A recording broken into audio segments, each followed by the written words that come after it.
Happy Thursday, everybody. Welcome to the Sean O'Connell Show on ESPN 700 and 92.1 FM. Glad to be with you on a show that is brought to you today and every single day by our friends over at Big Willie's, 1717 South Main. The best bar food menu you're going to find, the best drink menu you're going to find, the best selection of beers. They've got rare whiskeys if that's what you're into. The number one pool hall in Utah and the best sports bar in Utah. Not just something I'm bringing up, as voted upon by the patrons. Big Willie's, 1717 South Main. Got a great show lined up for you today. Gordy Chiesa is going to be with us in studio for an hour, 11:30 to 12:30. We've got an update on the Masters, which, of course, starts today, although the real festivities began yesterday with the par 3 tournament. That was a lot of fun to watch. Little kids in caddy outfits, turns out, is about the cutest thing ever. And, of course, we're going to start the show today, as promised on social media and yesterday, with the head coach of your Utah Utes football team, Morgan Scalley, right off the top. Morgan, coach, don't know which one I want to call you, but welcome to the show. Well, dude, whatever you want to call me, man. You know what? I'm going to call you coach because I think it's awesome that you're the head coach of the Utes. So I'm going to call you coach. Is it weird being Jordan Gross's boss and Bo Nagahi's boss and the boss of some of the guys that were either your direct equals and peers or, like, I'm sure at some point on that Utah football roster, Jordan Gross was higher on the player food chain than you were. Is it weird being their boss now? Well, I don't know that I see it like I'm their boss. I think we're coworkers. You know, they report to me, but we all have our job and our responsibilities, and I think we're all wanting the same thing, and that's success for the program, for our players. So, I mean, yes, I guess I don't think that like I'm your boss. We're working together for the same goal. Well, I'm a little disappointed by that because it would be a lot funnier if it matched my mental picture of you, like, berating them all the time. Really. Well, you'll have to ask them that. Maybe I will. James, my producer, brought up something yesterday. I thought it was a good question because your mantra, RSNB, Relentless, Smart, Nasty Ball Hawks, is obviously applied to your defense, your defensive style. How do you be a nasty ball hawk on offense? Well, nasty is an acronym for no excuses, attack the problem, starts with me, team first mentality, and yes, sir, communication. So that's applicable to anyone. A nasty mentality is not just side of the ball specific. That is what the whole team should be. And then in terms of ball hawks, that's just how, it's our job to keep the ball on offense. It's our job to get the ball on defense.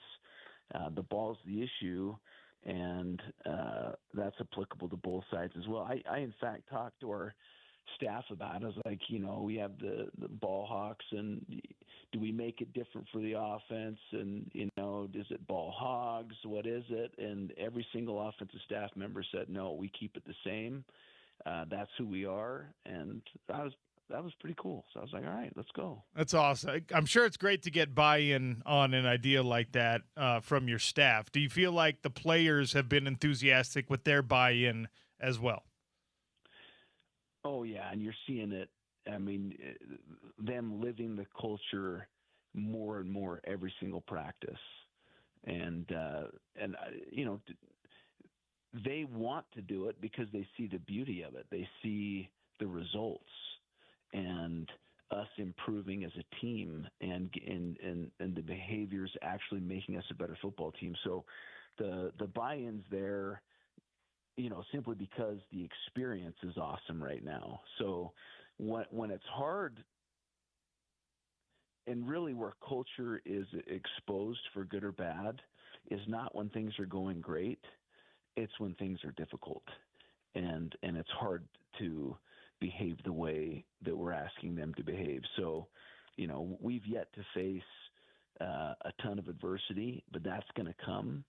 and that's where we'll really find out what type of culture we have. You can try and manufacture that, simulate as much as you can in practice situations, but ultimately, when the season hits and the pressure's there and things may not be going your way, that's when culture's really revealed.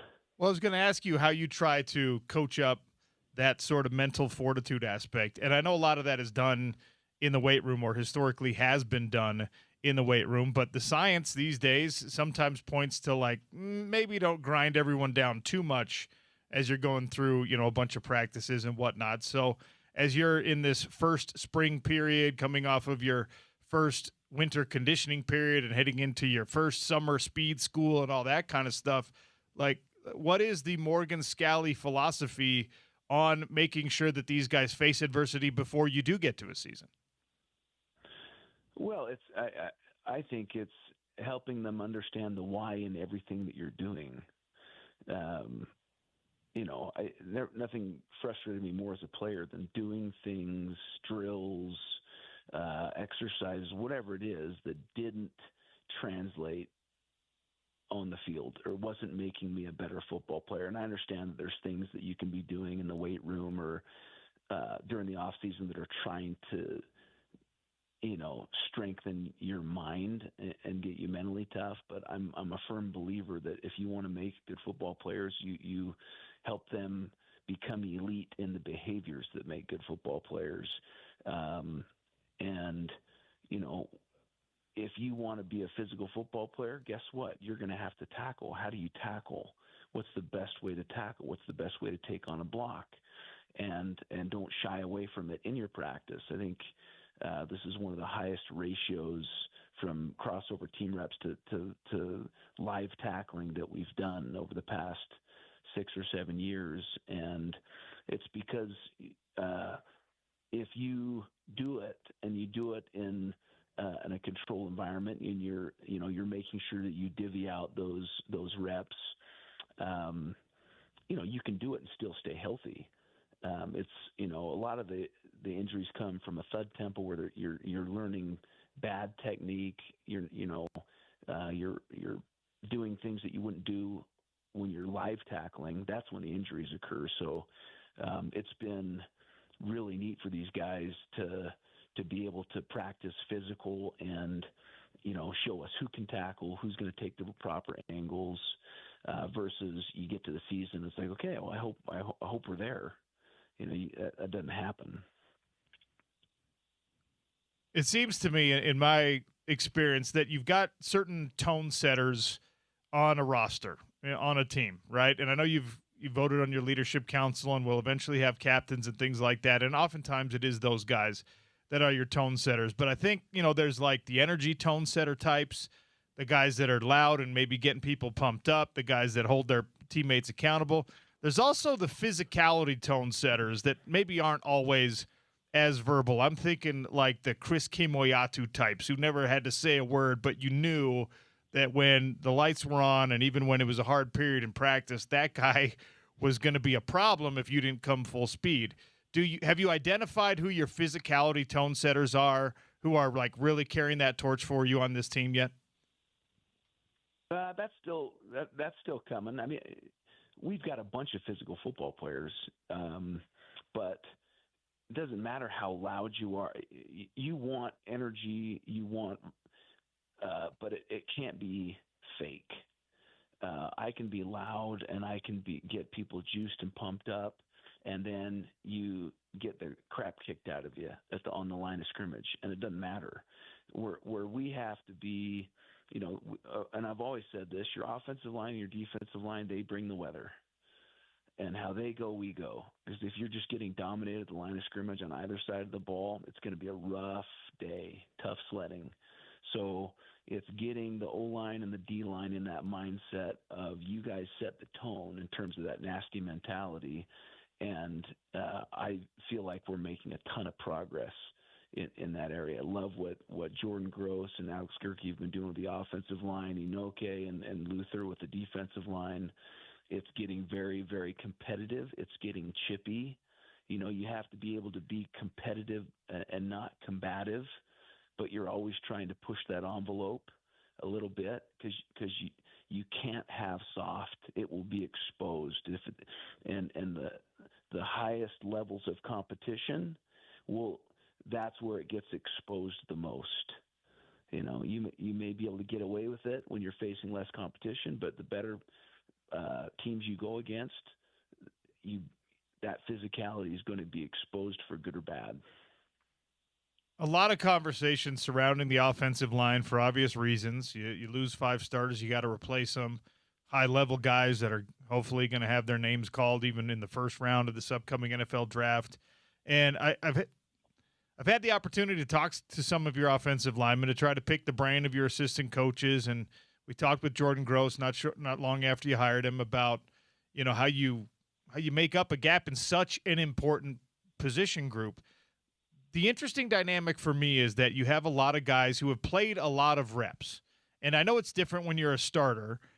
They weren't starter reps in most cases, but a lot of your guys are maybe first-year starters, but with like a ton of game snaps. And I asked Zaraway Williams the other day if, there was a sense of like, yeah, we're new starters, but we have paid our dues, or I individually maybe have paid my dues. Does that change the dynamic at all with this offensive line battle?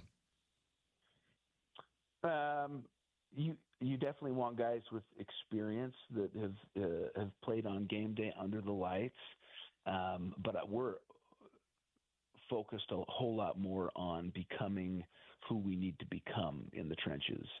What makes a great offensive lineman, expectations, all that stuff, star rankings, that crap means nothing. What matters is where are they strong, where are they deficient, and how can we get them where we need them. If you want to be able to push weight on the football field, you got to be able to push weight in the weight room.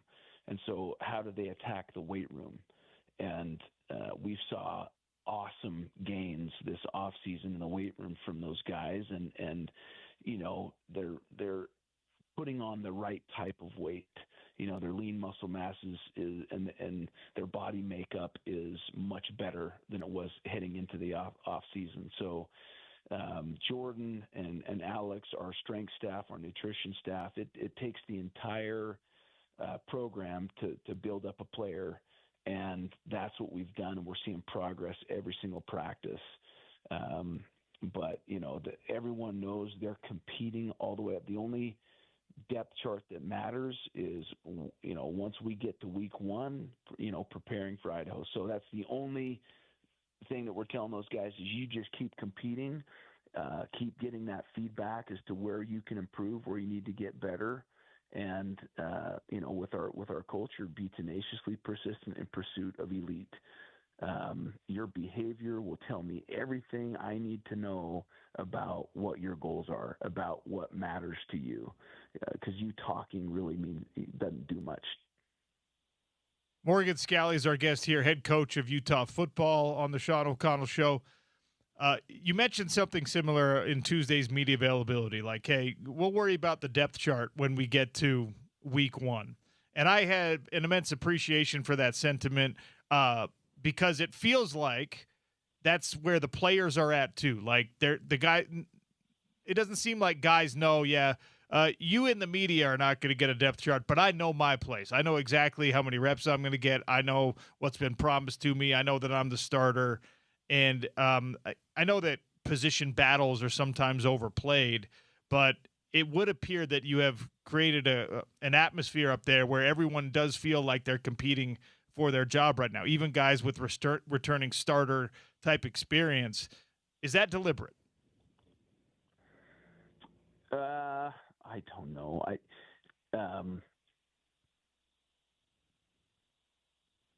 You try and recruit and develop, and you try and recruit enough that competition's a byproduct of having a bunch of good football players.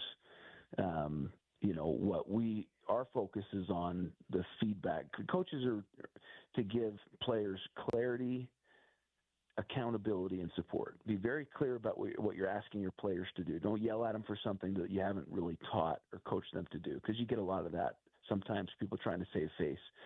So be very clear about what you're asking of them. Hold them accountable to it. Don't let them get away with counterculture behavior. And then, be on the cutting edge of giving them all the support you can give them, whether that's drill work, whether that's, cut-ups, whatever that is. They need to feel like you're doing everything you can to make them elite. And then that accountability piece, all that is feedback. And it can't just be a once-a-year deal. It's got to be an everyday deal. So that, if their parents are, hey, what were you in the room, and are you playing? Well, yeah, I am, and here's why. No, I'm not. Here's why. It's this. If they're not understanding why they're not getting reps, that's an issue, because that means that feedback's not happening. So we just tell our guys, hey, seek feedback. You're going to know why you're getting reps, why you're not getting reps, what you need to do to get more reps. That is a feedback thing, and that's all coaching. And so I think our coaches do a really good job of helping our guys understand what it takes to be elite, and we're getting there day by day with the behaviors that we're asking from our guys. I don't know how much you've talked about this already, so forgive me if you've already explained it, but in the media availability we get, it seems like you have sometimes the offense is cheering for the offense, and sometimes the offense is cheering for the defense when you're in these team periods. And I don't know what the competition structure is like, or if someone's got to run extra on a win or a loss. But I was out there the other day, and I was like, wait a second. I think the defense just cheered for an offensive touchdown, and that doesn't make a ton of sense intuitively. Am I misreading? What's going on there? Well, it's nothing more than trying to simulate an environment where it's everyone against you, in a away environment where your offense and defense are all cheering for one side of the ball, and the 11 that are on the opposite side of the ball, no one's cheering for them. Okay. So in an away environment, very similar. It's you against the entire stadium. So it's just trying to get a little bit more of that in what we're doing. Oh, I like that. That's cool. If you had to characterize relative to your expectations whether or not your offense is on schedule, ahead of schedule, behind schedule, would you be able to give me a characterization? I would say our offense is on schedule, and our defense is on schedule. And primarily, and you talk to the coordinators, it is a behavior first, scheme second. Are we great at the behaviors that make, great offensive linemen and defensive linemen? Are we practicing inside hands, vertical leverage? Are we breaking, driving the right way? It's behavior over scheme, and never the opposite. If all you're worried about is install, well, then people aren't going to be getting great at what make good football players. So that's what I'm pleased with, is the culture is showing up and improving every single day, and that we're not trying to get too cute. You're probably going to get sick of questions about, your firsts, because you are a first-time head coach, even though you've been coaching and you've been here for your entire career. But does it feel like you thought it was going to feel running through your first spring camp? Does the workload, is it kind of close to how you expected it to be? You took this job, you got your first win in the bowl game, you've been preparing for it for a long time. Now that you've settled into it a little bit and you're really in the meat and potatoes of developing this team, how does it compare to what you thought it was going to be? I miss having a position group to coach, but I also enjoy going from position to position, just giving feedback along the way. So I think I mentioned early on, it can be boring just not having a group to always be coaching, but you're just making sure that the periods are run correctly, that everyone's moving around, and the how we do things is what you want. So I'm getting more used to that. I don't like to hover. I don't like to I just like to observe and give coaches tips, give players tips along the way. But as long as our coaches are coaching and the culture is what it needs to be, I'm just a fan. I'm just helping out where I can. But the majority of stuff I give is after watching film in terms of feedback, stuff like that. It's a lot more managing than it is coaching. I'll tell you that. Well, I like what I've seen of your leadership style. I could envision you being a manager here at the radio station or at the Costco downtown or for a Fortune 500 company. But when I hear you say it's a lot more managing than coaching, is that a pejorative? Are you like, I don't want to be the manager, I want to be the coach? Is it like, are you enjoying that? I love what I do. I'm not going to lie. I absolutely love it. Are there aspects that I miss about being a coordinator? You bet. Are there aspects that I miss about being a position coach? 100%. But, there's also a lot of things that I've gained on my plate that I'm enjoying, that I appreciate about the job. And just the connection with everyone in the building has been awesome. Everyone pulling the same direction and talking our culture, using the same language, everyone pulling the same direction, just the imprint you have on the different areas in the facility that you hadn't had before. That's what I'm having a blast with. How many times has Coach McGiven dialed up something that scores a touchdown and you have to go over to Colton Swan and be like, if I was calling the defense, that wouldn't happen? Oh, never, never. What I have to do is keep reassuring Swan that I'm not like, he's over there giving him all our tendencies, and it's like, dude, come on now, but there are days like it's like a scally play of the day that I'll give to McGiven, and that he'll dial up, and you'll see me getting giddy when it has success, and Swan will look over at me and give me that face. We talked to Bird after practice, and I asked him, hey, what defender is causing you the most problems right now? And I thought he was going to tell me one of his teammates or a couple of his teammates. And he said, man, it's Swan. He is throwing everything at me right now. And that he's a young player. He's still, growing into whatever his role is going to be.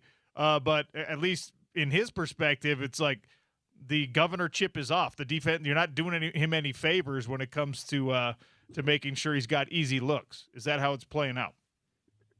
Well, yeah, the more of that, then the easier it is for Bird. And he gets in those situations that people aren't as aggressive, or they aren't showing, the pressure that we show. And so I'm all for it. We get to the threes and down the line guys on our Saturday last week, and Swan's bringing 7-man pressure. I'm like, dude, you are showing no mercy to these young quarterbacks. Anyway, it's probably a little bit of me too, just loving it. But anyway, it makes them better for sure.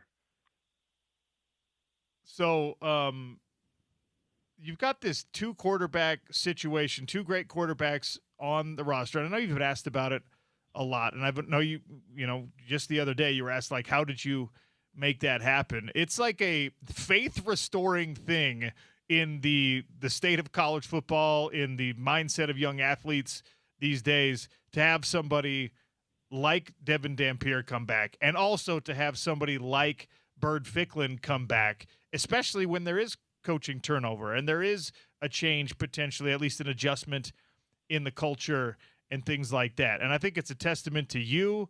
It's also a testament to the character of those young men and the teammates around them that made them believe that this was the best situation for them. And I know it's belaboring a point that probably has already been made, but man, it's such an interesting thing in the modern context of the transfer portal and of NIL offers, because we know they had other chances and they still decided to do this and to do it together. It's pretty remarkable.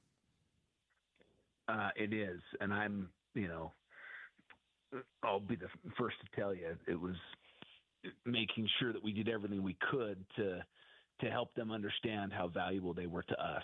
And there's a lot of things that came together to make that happen. The fact that we've got an unbelievable fan base, that they're comfortable here, they know the personnel, getting them with McGivern and Gunderson, and going over this new offense and what it was going to look like, how it was going to utilize their strengths. The fact that those two have a great relationship. The fact that they're a couple years apart, I mean, truthfully, also helps out there. Knowing that there is a very distinct, strong, future for him as the starter, and also for them to be able to know, hey, we want to utilize your strengths together. I mean, there's some things that we're going to be doing this year that are a lot of fun. That where Bird, I think primarily when we utilized him last year, outside of him starting the one game because of Devin's injury, it was more of a gimmick deal, and he was running the ball more than throwing the ball. Like he has progressed so much in his mechanics and throwing the ball, his read progression. So we want to be able to utilize both of these guys' strengths and also cause defenses a lot of issues. And so we're very blessed to have both those guys, love this place, love this university, and love how we're going to use them in this offense. Just a couple more questions here with Utah football head coach Morgan Scalley on the Sean O'Connell Show.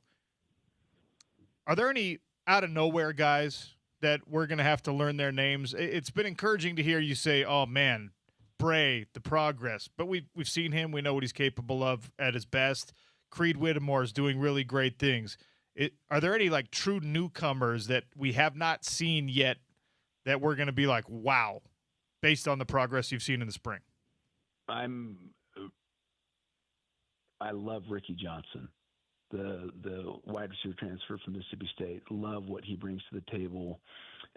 Will Money is recovering from an injury, but at the tight end spot, he transferred from Oklahoma State. He was showing some unbelievable things in the off season, but had to clean some stuff up. So I'm excited for Will Money.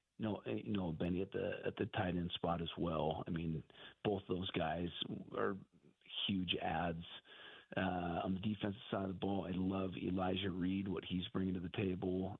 James Chenault at the corner spot. There's a lot of new guys you're going to see that Ethan Day, Jair Moa at the defensive tackle spot. So a lot of guys I'm excited about, fired up about, that I know our fans are going to be excited about.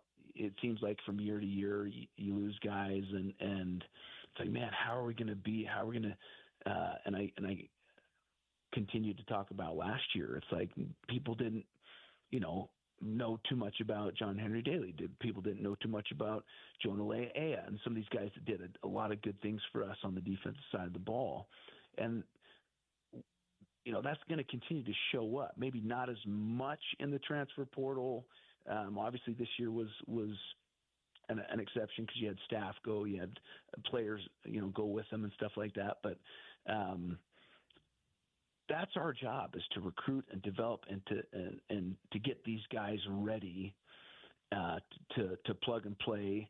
And we're going to continue to do that at an elite level. And that's why I'm excited for our fans to be able to see these new guys and what they bring to the table. All right, last thing before I let you go, there's a new model that seems to be gaining some traction on eligibility, and maybe something that could potentially help the state of things in college football. And what's being proposed is that aside from church service or military service or maternity leave, which is not a thing for football players, you have from the time you graduate high school and enroll in college, you've got 5 years to play 5 years, regardless of medical situations. There's not going to be exceptions granted, and you can transfer one time. Do you have any thoughts on that potential model? yeah, I like it.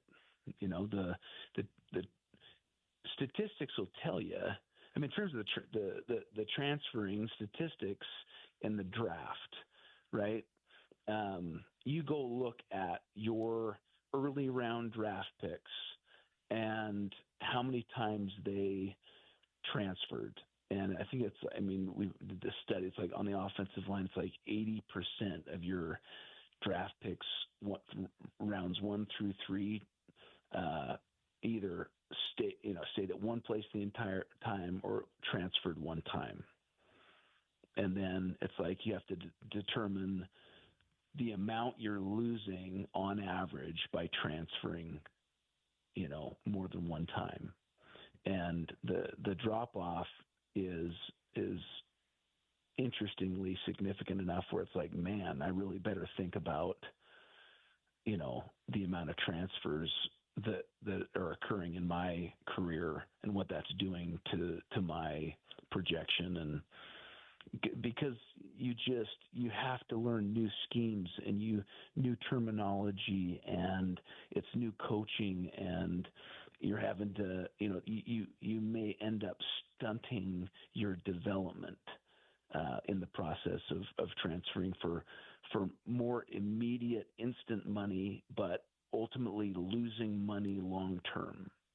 So it's the big picture, and so with the one transfer rule, I really think that benefits the player and also benefits the school. All right, I lied. One more question. The 22 for you, the 22 for your fan day that you have coming up next weekend. Fans get to come out to the field house, meet and greet the players, meet and greet you. What has the player reaction been to this rather than a spring game? I haven't really asked. I think they're just excited that they get to progress. There's a lot of guys that didn't want to play in the spring game. From years previous, it's like, okay, you're playing the spring game, really? Like, yeah, can't relate. That was, by the way, that's always the starters. Those are the good players. The scrubs were just like, I get to play for once. Let's go. Yeah, but everyone, it's like everyone thinks they're a starter too. It's like, oh, really? And then you dumb everything down, and the defense has to play cover 2 the entire time, and you can't hit the court. It's like, I'd rather have a 15th practice where we can actually improve and get better at the things that we need to improve and get better on. And yes, I get it. We love our fans, and we want our fans to be excited about our team and our players. But we do them a disservice by not taking advantage of every single practice to improve and get better and get our guys ready for the season. And we do want to have this fan fest because I want our fans to meet these guys and see them face to face and get autographs and for our coaches to be there. And it's going to be a fun day. And but again, the reason for it is to definitely use that 15th practice for our guys to continue to improve and get better, and where we need to get better. I know your time is incredibly valuable, and I appreciate you giving me so much of it today, Morgan. Thank you. We'll see you soon. You got it, brother. Appreciate you. Have a good one, OC. That's Morgan Scally, head football coach at the University of Utah, putting a couple more practices in, and then spring ball will be done. Then he'll have his guys go and put on a bunch of weight or take off some weight or whatever the case may be during the summer. And you're 4.5 months away from seeing what the Utah football product looks like with him at the helm permanently, officially. Big thanks to Morgan and to Junk for making that happen for us today.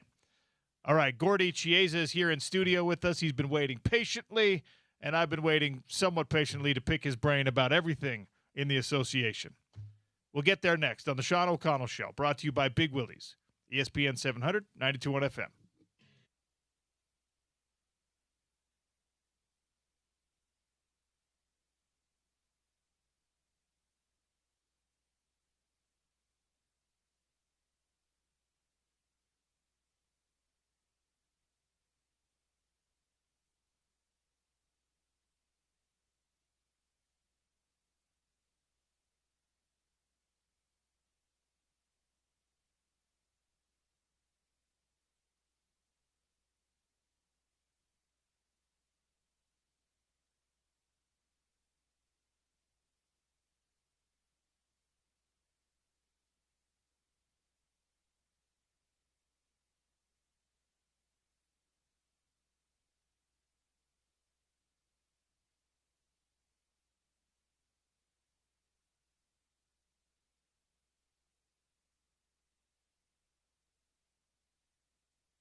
Oh, Gordy Chiesa in studio with us. He joins us on Thursdays. We get a full hour.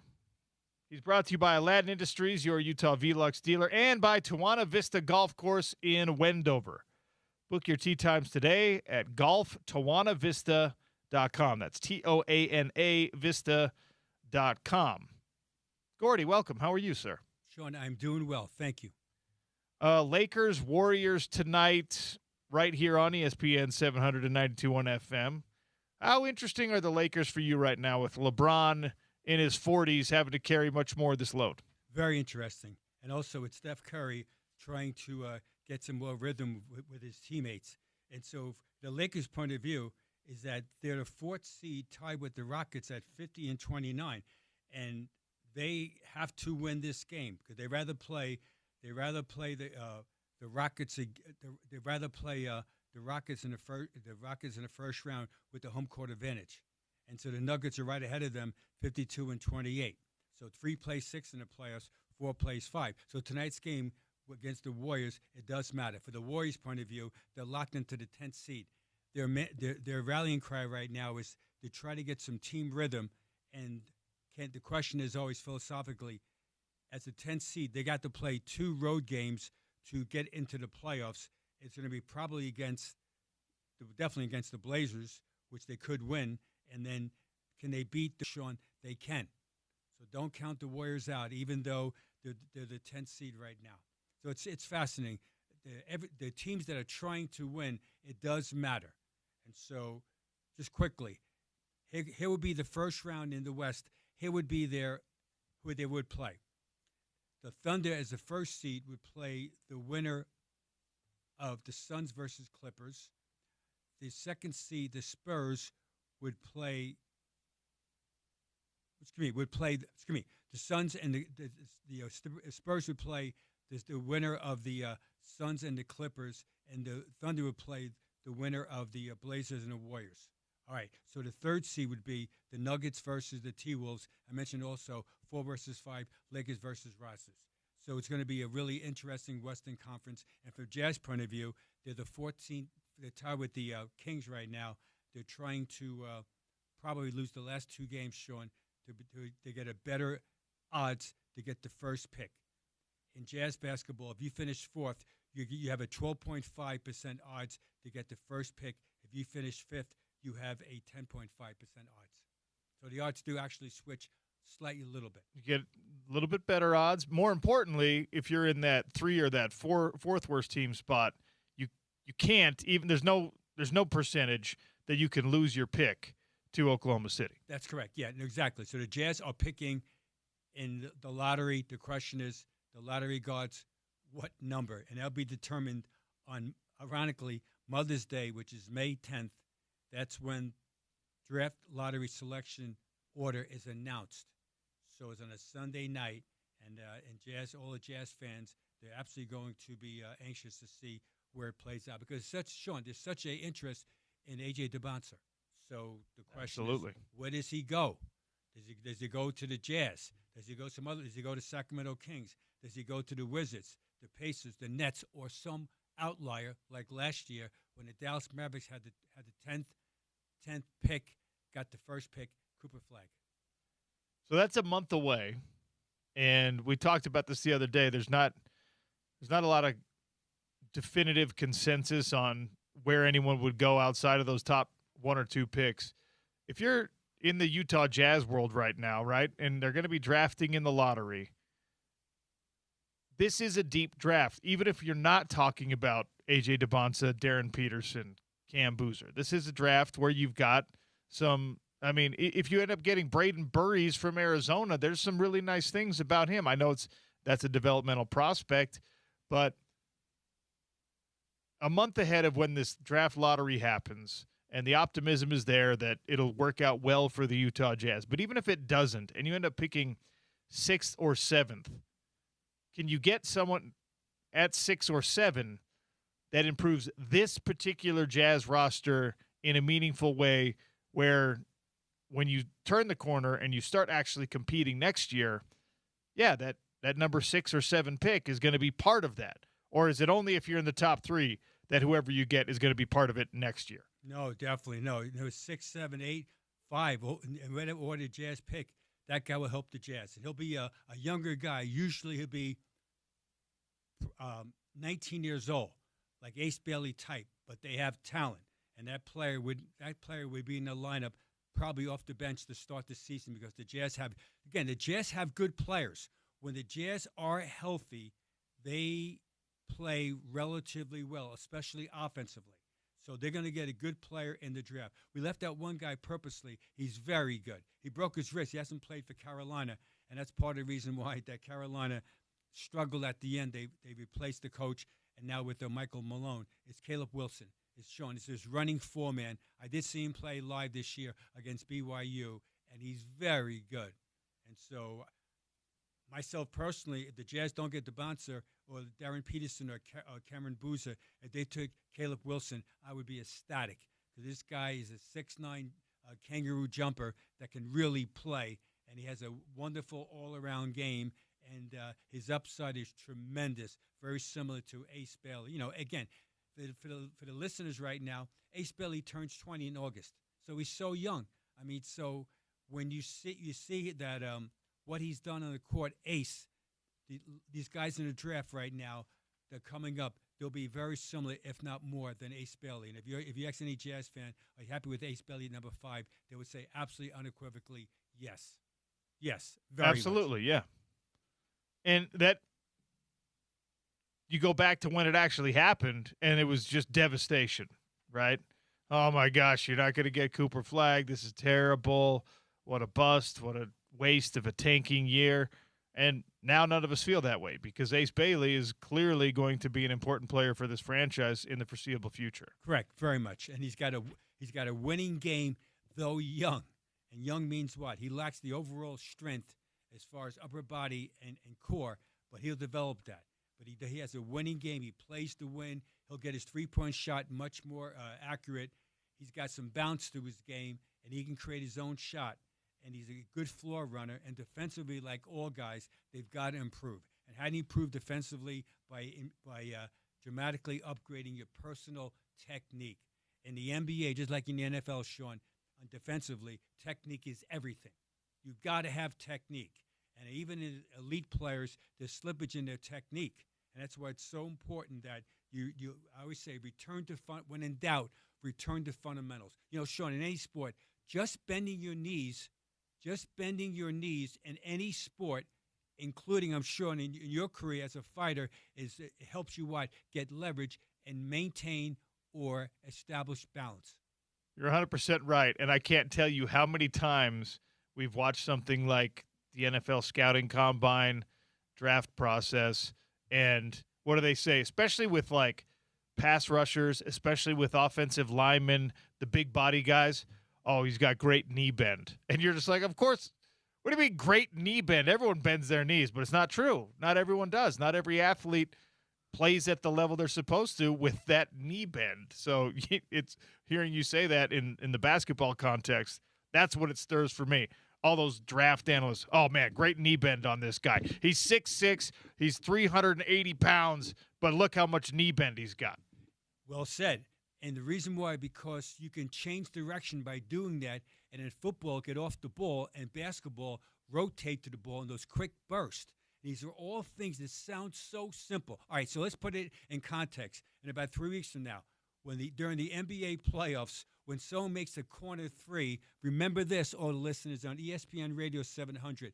Gordy said that part of the reason why the corner three is open is because, one, they got beat at the point of attack at the ball, which creates scramble defense, and probably the guy rotating, Sean, didn't have his knees bent to start, and then he was upright. When he got out, he tried to recover to get out there.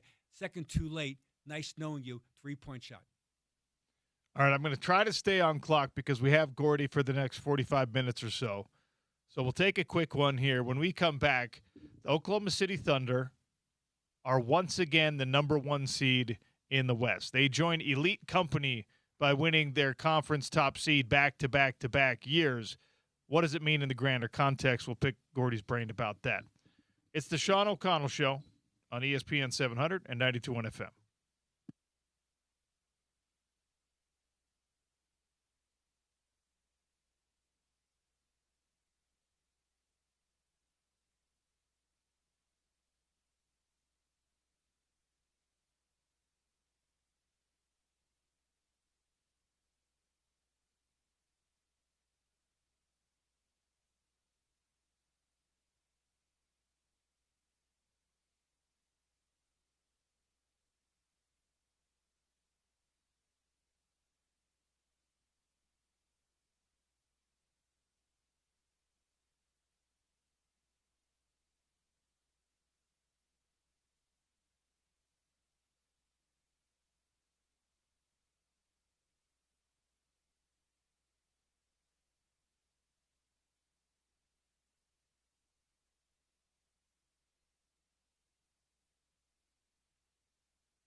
All right, time for the hot lunch on the Sean O'Connell Show. Gordy Chase is still here. We're still going to pick his brain. Patrick and Michelle from Big Willie's are also here in studio with a delightful lunch special for today. I think that, I don't know, I won't take it as an insult. You thought I needed a salad today? Well, it's spring. Yeah. I know you're trying to watch your dad bod. You like That's right. walking the dog with your shirt off, so I thought a salad would be appropriate. That's so accurate. What's on this salad besides this delicious, perfectly grilled steak? Yeah, so we brought the grilled steak salad. It's marinated flank steak, sliced thin, mixed greens, tomatoes, onions, a black bean corn salsa, and a house-made jalapeno cilantro dressing. Super tasty. This thing, normally when you're talking about a salad, you're not like, wow, this smells so good, because salads are not supposed to smell as good as this, but this thing smells incredible. The cilantro dressing just sets it off. That's why it smells so good. It's really delicious. Man, I can't wait to dive into this thing. Good things happening at Big Willie's. You've got playoff basketball. We are, by the way, your official home of playoff basketball here on ESPN 700 and 92 on FM, all the way up until those NBA finals. You'll be carrying all the playoff basketball games, the end of the regular season, of course, all the playoff hockey games. You'll have it all. Yes, we have all the games will be on our TVs. We have 9 in the dining room, so there's plenty of TVs to go around. Everything's going to be broadcasted. The Masters started today. We have really cool channels with DirecTV that allow you just to watch Amen Corner, 15 and 16. They have a featured group. They're really cool channels. Come down, check them out. You've got PFL fights this weekend from Chicago. You've got UFC 327 happening from Miami. We already mentioned hockey and basketball, the Masters, and they take great care of you down at Big Willie's with the drink specials and the lunch specials. It's a wallet-friendly place. Even though the service and the food and the drinks are absolutely top-notch, you're not going to walk out of there feeling like, oh, man, I can't do that again for another 2 months. Yeah, we try to price things appropriately so you guys can come in, have a good time, have a couple of drinks, try our craft cocktails, not pay $20 a pop for them. Everything's priced appropriately, like Sean said, to where you're going to want to come back and be like, hey, I still have money on my Visa card after coming in. All right, I'm going to put you on the spot about something me and Gordy were just talking about during the break. The Utah Jazz are finishing off a tank, and they're going to draft in the lottery, and after that, we're going to expect them to win, basically. The Mammoth, in their second year of existence here in Salt Lake City, are about to make the playoffs. You own a sports bar, so you know how many people are coming in saying, hey, turn on the hockey game versus how many people are coming in, hey, turn on the Jazz game. Has this market, whether it's temporarily or permanently or whatever, has this market embraced the Mammoth more than the Jazz this year? I just think the fan base is so used to having a winner. Like when we were at Lumpy's, the Jazz, they were always winning. People are always coming in to watch games. And I think these last 3 years have just put a bad taste in their mouth. And then this new product showed up and they started winning right off the bat. And it was an easy switch. Like, oh, we'll just cheer for these guys. They're winning. And it's so hard to watch the Jazz a lot of the time. I think it was just an easy switch for people. I think they'll still cheer for both, but right now they're passionate about the Mammoth. I think that makes the most sense. You just want a winner. Yeah. Big Willie, 1717 South Main. Incredible food, incredible drinks. If they don't have it on draft, then they got it in the coolers. And, of course, the pool hall is always top-notch. Just don't try to hustle anyone over there, all right? You're not going to win those games. No, don't get taken advantage of in there. It won't be fun for your wallet. That will hurt your wallet. No, there's no gambling in the pool room. It's against the law. That's against the law, people. Poker on Sundays, right? Yeah, we have poker on Sundays. What time do they start that game? We normally start at 6 o'clock. This Nice. week they're going to do a 12 o'clock game because, like I said earlier, we're sponsoring the Wasatch Roller Derby's after party in that tournament, and then that party starts at 6 o'clock. So we moved poker to 12 just this week, but normally 6 o'clock start. So if you go down on this Sunday at dinner time, there's going to be a bunch of roller derby gals in there? Yeah, come support them, cheer them on. They're super competitive. I don't know if you've ever been to It's the awesome. batch. Yeah, it's super awesome. Do with that information what you will, all of you listening out there. But if you go down to Big Willie's on Sunday evening, it'll be the roller derby party, and that sounds like a pretty good time. Yeah, those girls know how to party. Let's just put it that way. I love it. Well, thank you, as always, for the hot lunch. And by the way, Gordy, he's so gracious. Every time Gordy's in here when the hot lunch comes in, I'm always like, hey, Gordy, you want to have some of this? And every time he's like, no, that's for you. And he doesn't make me feel bad about just being a glutton. He doesn't share, Gordy, anyways. That's you know right. that, right? Even if you said, yes, I'd like half, he would eat it. Wouldn't share. Really? Yeah. Well, Poor James gets scraps. yeah. Interesting. Sometimes I let James, like, in the Lick the salad. box. In a salad, yeah. He can lick the dressing out of the box when I'm done. He Maybe. confuses me for Rocky, it sounds Yeah. like. It's like whatever leftover my dog gets, I should say, James is also eligible for. He and Rocky have to fight it out sometimes when I bring Rocky into the studio with me. Thanks for coming in and for the hot thank you, lunch, as guys. always. All right, we'll take a quick one here, and then we'll get to that conversation we were going to have about Oklahoma City and a Boston Celtics team that is overachieving. It's the Sean O'Connell Show, ESPN 700, 92.1 FM.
Welcome back to the Sean O'Connell Show, hour number 2 on a Thursday. Gordy Chiesa is brought to you by our friends over at Aladdin Industries, your Utah Velux dealer. Gordy, we were talking before the hot lunch came in about, well, I wanted to talk about Oklahoma City, back-to-back-to-back number 1 seeds earned in the Western Conference. And there's plenty of basketball left to play. You can't crown anyone yet, but the only teams that have also been the number 1 seed in their respective conferences 3 years in a row are the 84-88 Boston Celtics, good team. The 84-90 Los Angeles Lakers, 96-98 Chicago Bulls. The Lakers did it in the early aughts all the way to 2010, and the 15-17 Golden State Warriors, all teams that won multiple championships in those spans. So are we seeing an Oklahoma City team that is poised to become, well, compared to the likes of the squads I just mentioned?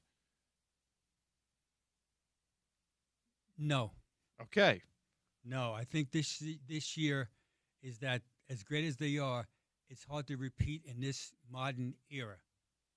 So they're certainly capable. I think things are going to happen during the playoffs that in their world, maybe injury, they don't shoot straight, or the other guys play an absolutely great series against them to knock them out.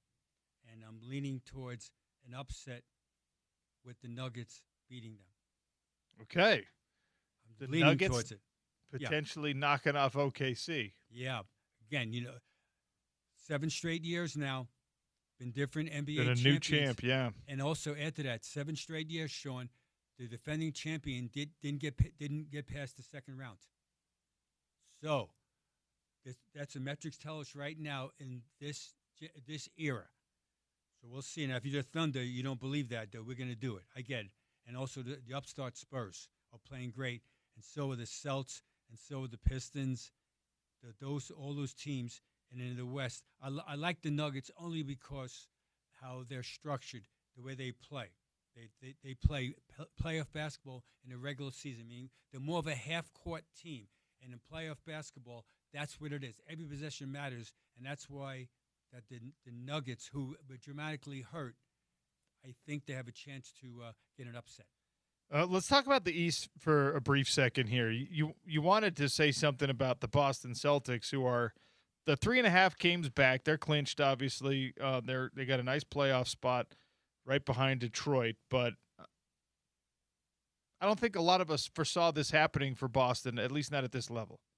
Very much, yeah. So the reception was that it's going to be almost a gap year for the Celts when they wait the return of Jason Tatum. So their bookend forwards, who are absolutely their foundation, meaning Jason Tatum and Jaylen Brown, they're missing one of them. Because you remember last year, Jason Tatum got hurt with a right torn Achilles tendon, and that set the Celtics back in the playoffs last year, but also allegedly for this season. But the Celts didn't cooperate, led by Jaylen Brown and also Peyton Pritchard and Derek White. They played sensational the whole year, and then Tatum, with his diligence, came back off the injury. Most times it takes, generally speaking, 10 months to a year. He came back much sooner. He's played 15 games this year for the Celtics, meaning Jason Tatum.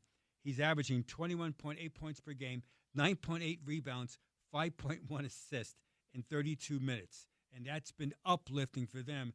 And that's why I think they're going to win the Eastern Conference, because they're first in the NBA, Sean, in defense.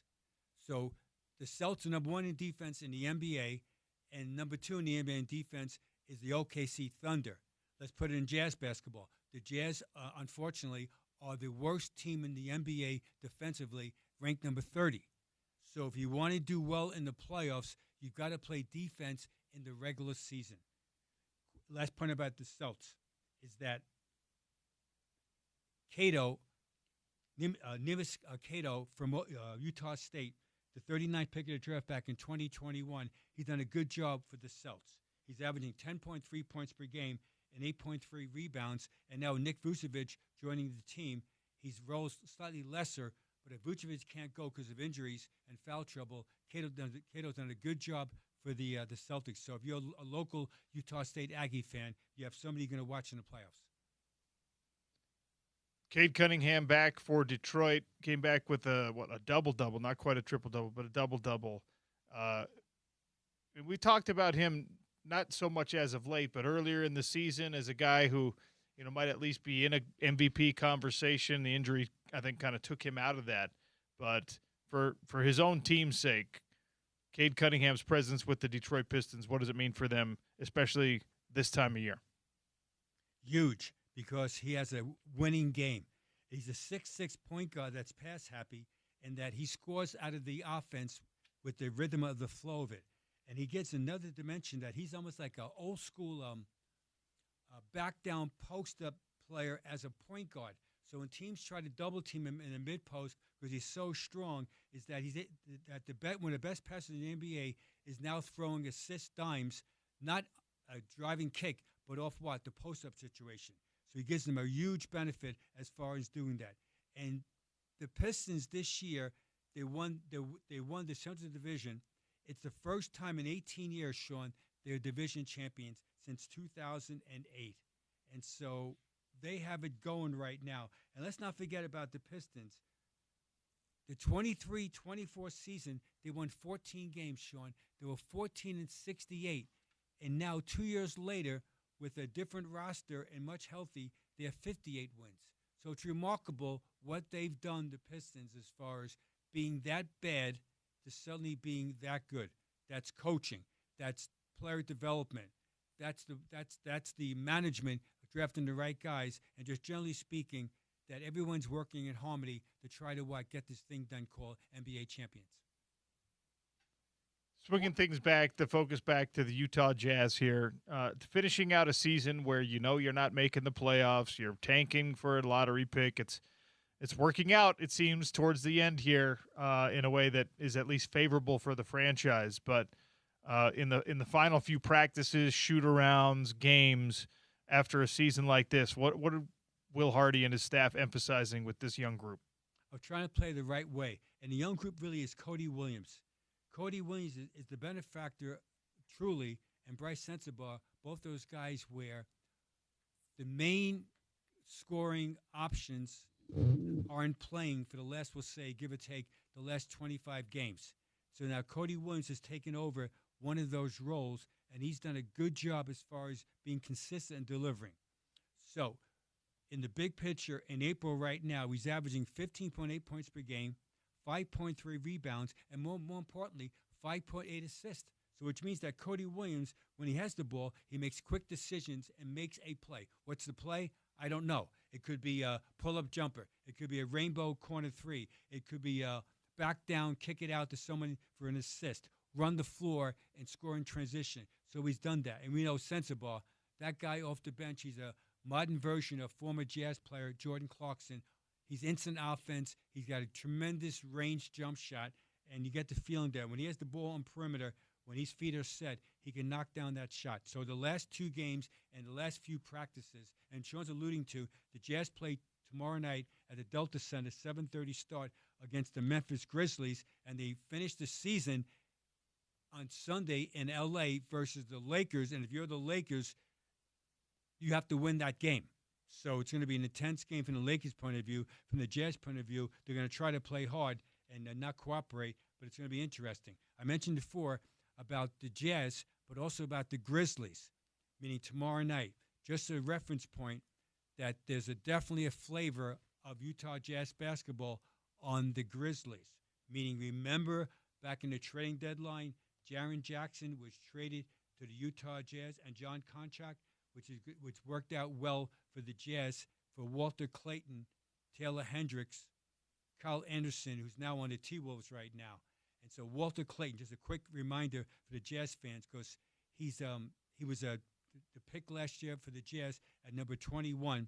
Walter Clayton's averaging 9.7 points per game and 5.7 assists in 25 minutes at age 22. So he's the starting point guard as we speak right now, because John Morant has been out the whole season basically. John Morant for the Grizzlies only played 20 games this year, so it set them back dramatically. And also the former Jazz player Taylor Hendricks, again, age 22. He's played in 26 games this year. He's averaging 10.6 points per game for the Grizzlies, 46.3 field goal percentage, 4.7 rebounds, and 1.4 steals. So again, in Grizzlies' point of view, him and Walter Clayton are definitely part of the future. So interesting about injuries. Remember, Sean, last year that people forget that the Grizzlies last season, they were in the playoffs. And people forget that, what they did.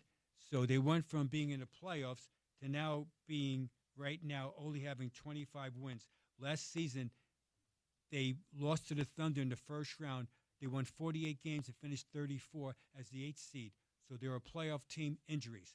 Last part about injuries, Zach Edey, who's a very good young player. So the question in Jazz basketball, can the Jazz front court players outmuscle Zach Edey? Zach Edey got hurt to start the season. He's missed 71 games this year, Sean. So Zach Edey, this big guy, and John Morant, this unbelievable talented scorer, though troubled, has set back the Grizzlies as far as them being successful. Zach Edey, 13 points per game, 11 rebounds, has only played 11 games this season. So that's why the Grizzlies and the Thunder, tomorrow night's game, someone has to win, Sean.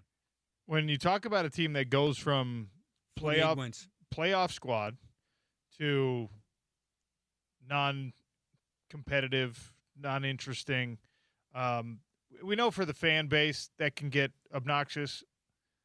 For the players on the team, watching, valuable pieces be traded away, a signal that, hey, we're probably going to start rebuilding here. How do those players manage it? How do the coaches in that building manage it? Well, the players are saying that this is a great opportunity for me to play out there. And that's Jazz right now for some of the young guys.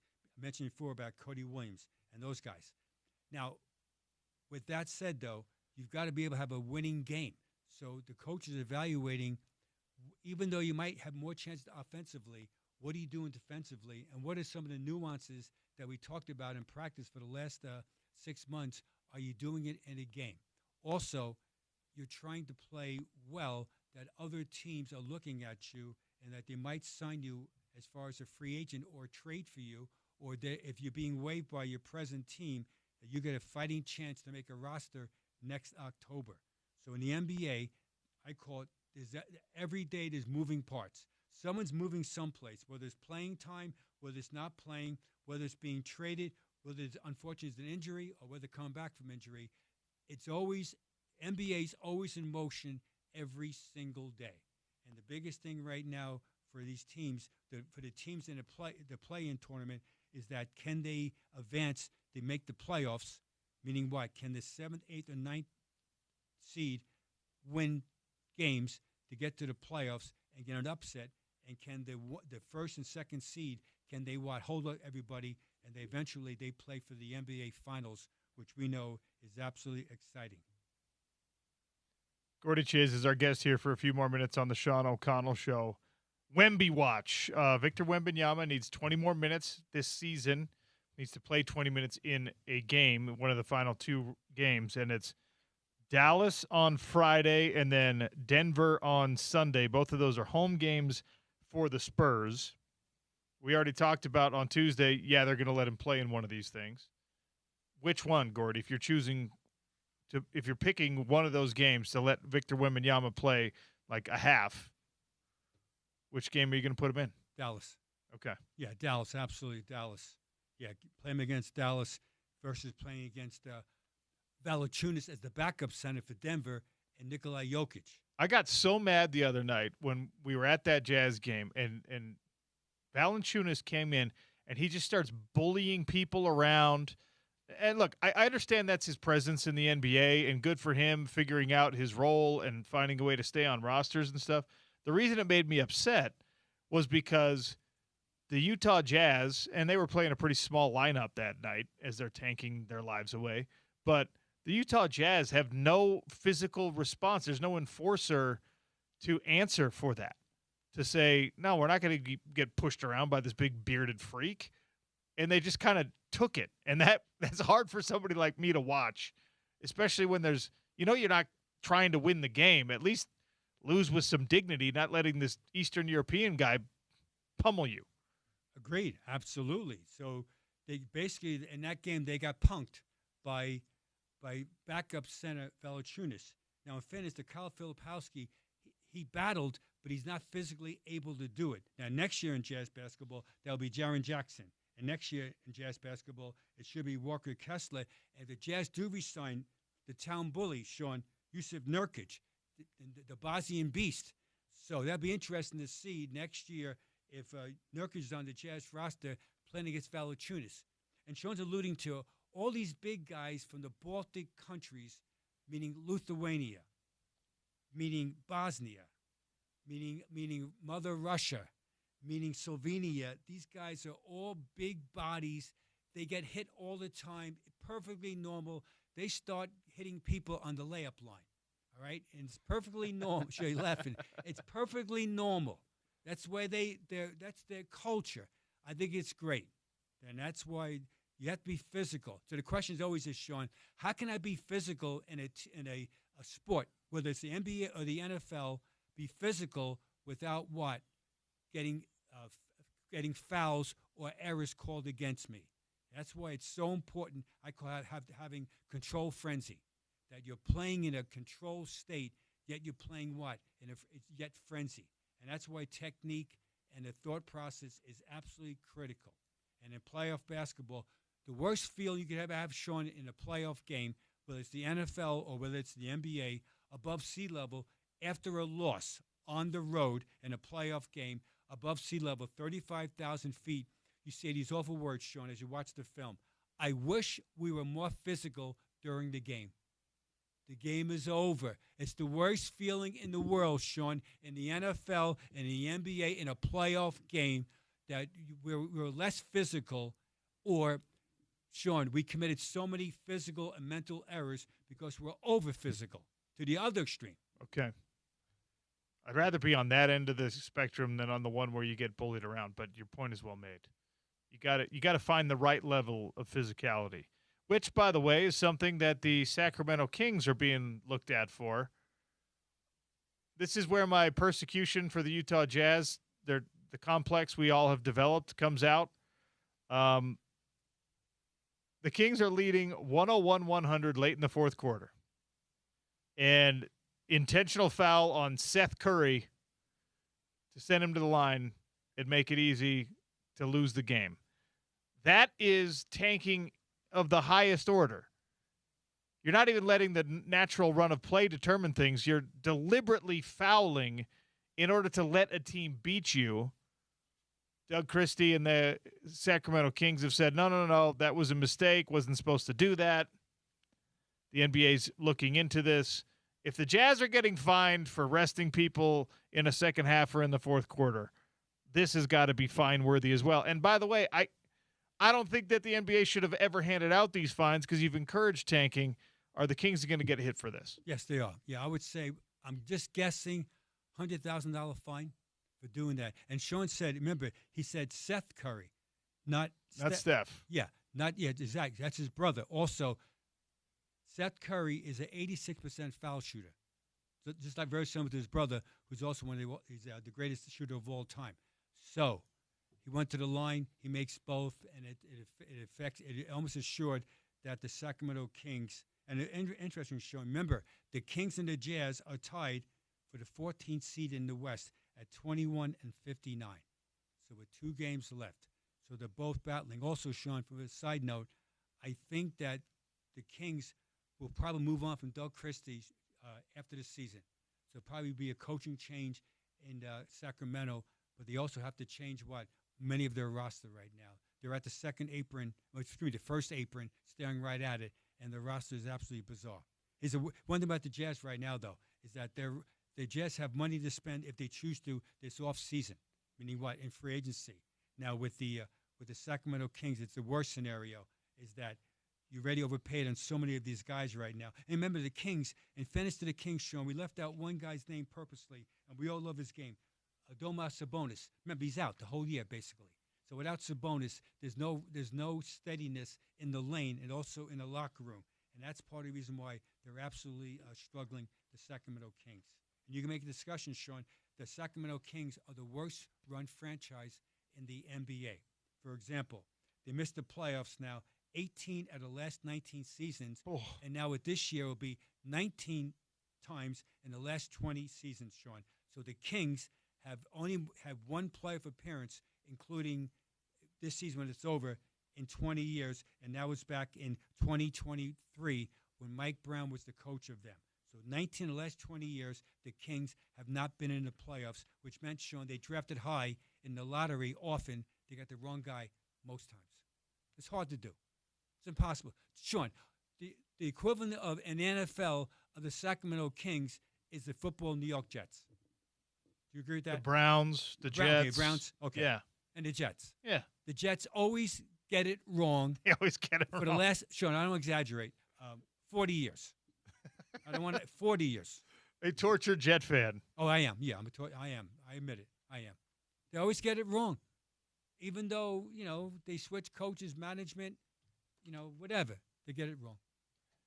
You can't make this up. It's wild to think how some franchises can seemingly always get it right. The Thunder. And then there's some who always get it wrong. Correct. And it's in every league, right? Oh, We've got absolutely. examples of these teams in every league. Yes. And there's the two ends of the spectrum. It would make a lot more sense is if, like, even on the losing end, right, it kind of rotated through because, oh, yeah, they suffered. They hired the wrong coach. They hired the wrong general manager. When they got rid of that guy, though, then things started to turn around. But there are certain teams where they hire the wrong coach, the wrong general manager, they draft the wrong guys, and then they replace that personnel, and then they do it again with the new guys.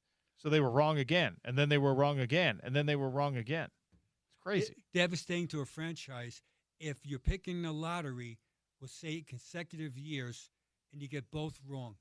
Yeah. Both wrong picks. In other words, where they don't help you win within a period of, we'll say, I'm trying to be objective, within 1 to 3 years as far as dramatically improvement, and hopefully those guys picked in the lottery, any sport, they help you get to the playoffs relatively soon. Now, again, I'm painting the canvas right now with one broad stroke. I am. But if you get it wrong back-to-back years, it sets you back, Sean, just generally speaking, 5 years. That's what you're talking about. We've been talking. Macklin Celebrini, a teenager for the San Jose Sharks, hit 100 points this season. Crazy. The Pittsburgh Pirates just signed a kid to a 9-year extension 5 days after they call him up. He's a teenager. The NBA has been a young man's league and a kid's league in some ways for a long time. And obviously Cooper Flagg's incredibly young and is doing great things. But being 18 or 19 and already excelling among those grown man peers, like we're seeing sometimes in basketball, sometimes in hockey, even in baseball, which is very much an older man's game because it's so skilled. When you see those guys, when you see the teenagers that can do it, what's it like to coach them, to be coach against them, to be around them? It's just insane to me to watch. Yeah, very much. One, they have unbelievable talent level, and that usually speaking, they're very athletic. Just generally speaking, they have bounce to their game, and that most of them, again, are offensive minded, that they can create their own shot. I just described right now for BYU, AJ DeBancer. So he'd be a classic example of a guy that we're describing right now. And that coaching these guys, it's uplifting. That these guys are franchise difference makers. And Wemby Yamba, who turned around the franchise of the San Antonio Spurs with his trusted sidekick, Stefan Castle, both those guys in play. So when you have young guys around you, also there's an element of enthusiasm. Now, hopefully these young guys have a mixture of talent, youthfulness, but also being young maturity. I mean, that's fair. That when you're 20 years old, you view the world differently than someone that's 30 years old. And when you're a single guy versus being married, generally speaking, there's always exceptions. I get it. The more times you're a little bit more freer versus more when you're married or with children that you hopefully you're more steady in your everyday life. There's always an exception. I get it, but most times.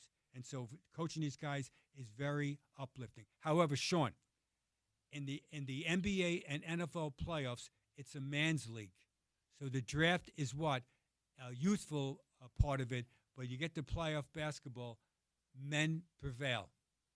And that's experience, and that's mental toughness. That's absolutely respecting the game as far as the possession, whether the NFL, you're in the red zone or in basketball, with the under 3-minute mark of an NBA playoff game, you got to be able to execute. You just can't be free-flowing because you feel like it, because every possession does matter, especially in the fourth quarter of a playoff game. And the stars in the fourth quarter, they have to guard their position to outplay the other stars to win a close, especially road game.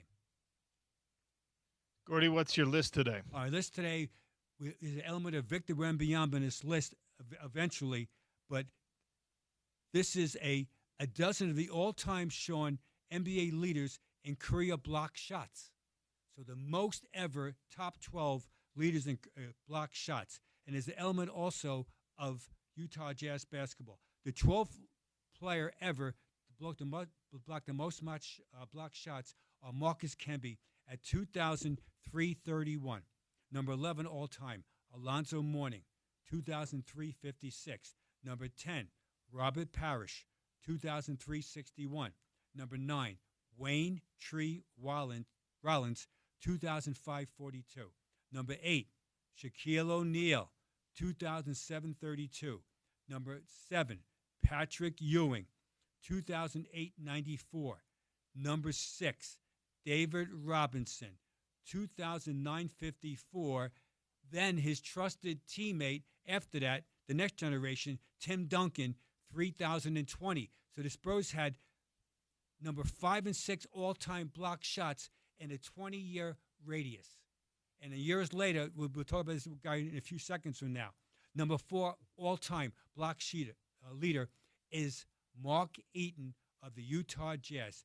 3,064 blocks Mark had. Number 3 all-time shot rejector, Kareem Abdul-Jabbar, 3,189. The second greatest NBA shot blocker is Dikembe Mutombo, 3,289. And the number 1 player in the history of basketball for the most ever block shots is Hakeem Olajuwon at 3,830. Quickly. What about Rudy Gobert? Played for the Jazz for 9 seasons. He's 24th all-time shot blocker as we do it right now at 1,842. And as the last one, and let's put the Spurs in context, you get the feeling that Victor Wembanyama someday, Sean, will be on this list at number 1. He's only played basically 2.5 seasons, because remember, his second season, he missed half the year. So his third season in the NBA, which is right now, he has 625 career block shots, which averages 3.5 blocks per game. So shot blocking is absolutely important. How do you do it? 1, positioning. 2, timing. 3, length. 4, discipline. When you're a great shot blocker, most times you're the second jumper, not the first jumper, because usually a head and shoulder fake, then you're going to foul. And the 5th attribute of a shot blocker is what? Body avoidance. You avoid the shooter's body by what? Being controlled. Thus, that's my list of today. I would have thought Rudy Gobert was higher on that list. 24. 24th. Interesting. 1,842. 24. Still pretty good. That's Gordy Chiesa, our NBA insider, brought to you by our friends at Aladdin Industries, your Utah Velux dealer, and the Tawana Vista Golf Course, golftawanavista.com. Speaking of golf, the Masters is on right now, and the ESPN 792.1 FM Festival of Tees is also going on. Powered by the Utah Golf Association, brought to you by Mountain Home Services, we are giving away rounds of golf to the best courses in the state. Right here from 11 to 2, you got to listen, and you got to listen to The Drive with Spence from 2 to 6. Details are available at ESPN700sports.com. We're going to give away a free round of golf to Glendale. Here's the question, all right? 877-353-0700. We just talked about this. The Oklahoma City Thunder become only the team to win their conference number 1 seed back-to-back-to-back years. How many other teams in NBA history have clinched at least 3 consecutive conference number 1 seeds? Besides the Oklahoma City Thunder, they're the team. 877-353-0700 for a free round of golf to Glendale. We got a daily dump coming. We got a PGA Tour leaderboard update to sneak in there. And BYU is losing somebody big in the transfer portal. We'll get to all of it on the Sean O'Connell Show, ESPN 700 and 92.1 FM.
Welcome back to the Sean O'Connell Show. Time for the Daily Dump, a potpourri of stories.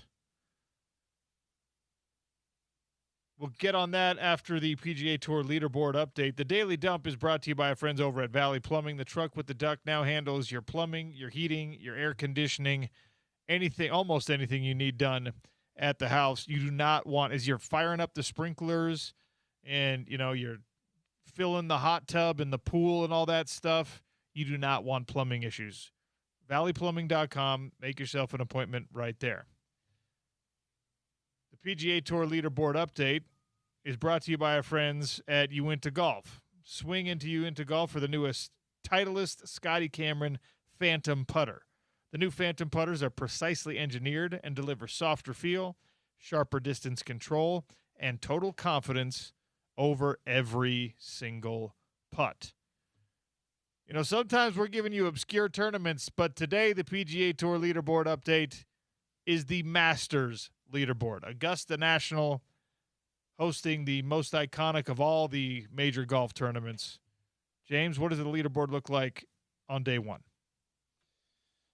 Let's see here. We've got, Sam Burns is your leader. If you were to, excuse me, this is not, even though I Googled Masters, they're giving me a different leaderboard. Okay. I'm like, hold on. Sam Burns is not leading. Whoever did the search engine optimization on that random golf tournament, goodness gracious, deserves a raise, because if you could somehow find a way to get your golf tournament's results on Google above the Masters. I didn't. So I typically Google, there's a little inside baseball. I typically Google PGA. Okay. I didn't do that this time, even though if you Google PGA, I'm sure was guessing the Masters would be one of the first things that came up. I Googled not even the Masters, just Masters. Okay. A golf tournament leaderboard came up, and you know what? I guess I should know now that when you Google a major golf tournament, the major golf tournament, you need to check the name of the tournament on the leaderboard. That is the first thing that shows up. My bad, people. That's -3 James Peterson bonus points. All right. Okay. And then Masters.com doesn't even have the numbers on the leaderboard. Okay, I have all kinds of grievances right now with what's going on here. Okay. Here we go. Sam Burns actually is your leader. So he happened to be the leader of one last week as well. Great for him. He's on a roll. He's 5 under. He finished his first round, a 67 in the first round at Augusta. That's not too shabby, to say the least. Rory McIlroy, defending champion, is second, just one shot off the lead with 4 shots left, OC. So he's got a chance to be the leader in the clubhouse after the first round. He's at 4 under. Kurt Kitayama is tied for third, along with guys like Shane Lowry, Patrick Reed, who, that Patrick Reed, the one that the whole golf world hates, is near the top. Scotty Scheffler is in that group as well. So they're tied for third at 3 under, a couple shots off the lead. In the group tied for 9th right now, you've got Xander Schauffele, Tommy Fleetwood, the veteran Fred Couples. I didn't know he was still competing on things that weren't senior tour kind of stuff. So shout out to Fred Couples at 2 under. Ludwig Oberg also in that group. They're tied for 9th. That rounds out the top 10 there. Scrolling down to see, I don't know if Tony Finau has teed off yet. Let's check that out. Tony Finau, not seeing that he's teed off quite yet there. So that's your PGA Tour leaderboard update. Sorry, a little bit of adventure finding the right leaderboard there. You wouldn't think it would be. Brought to you by our friends at Uinta Golf by Worldwide Golf. All right. Daily dump here. A couple of stories I want to get to real quick. Connor McDavid is on a mission right now. We saw what he was able to do against the Utah Mammoth the other night, Tuesday night, and thankfully the Mammoth escaped with a victory, overtime victory there. Connor McDavid last night in the second period had a hat trick and 5 points. In one period? No, heading into this. Not before the third period began. Oh man, through 2 periods. Holy cow! He had 5 points and a hat trick.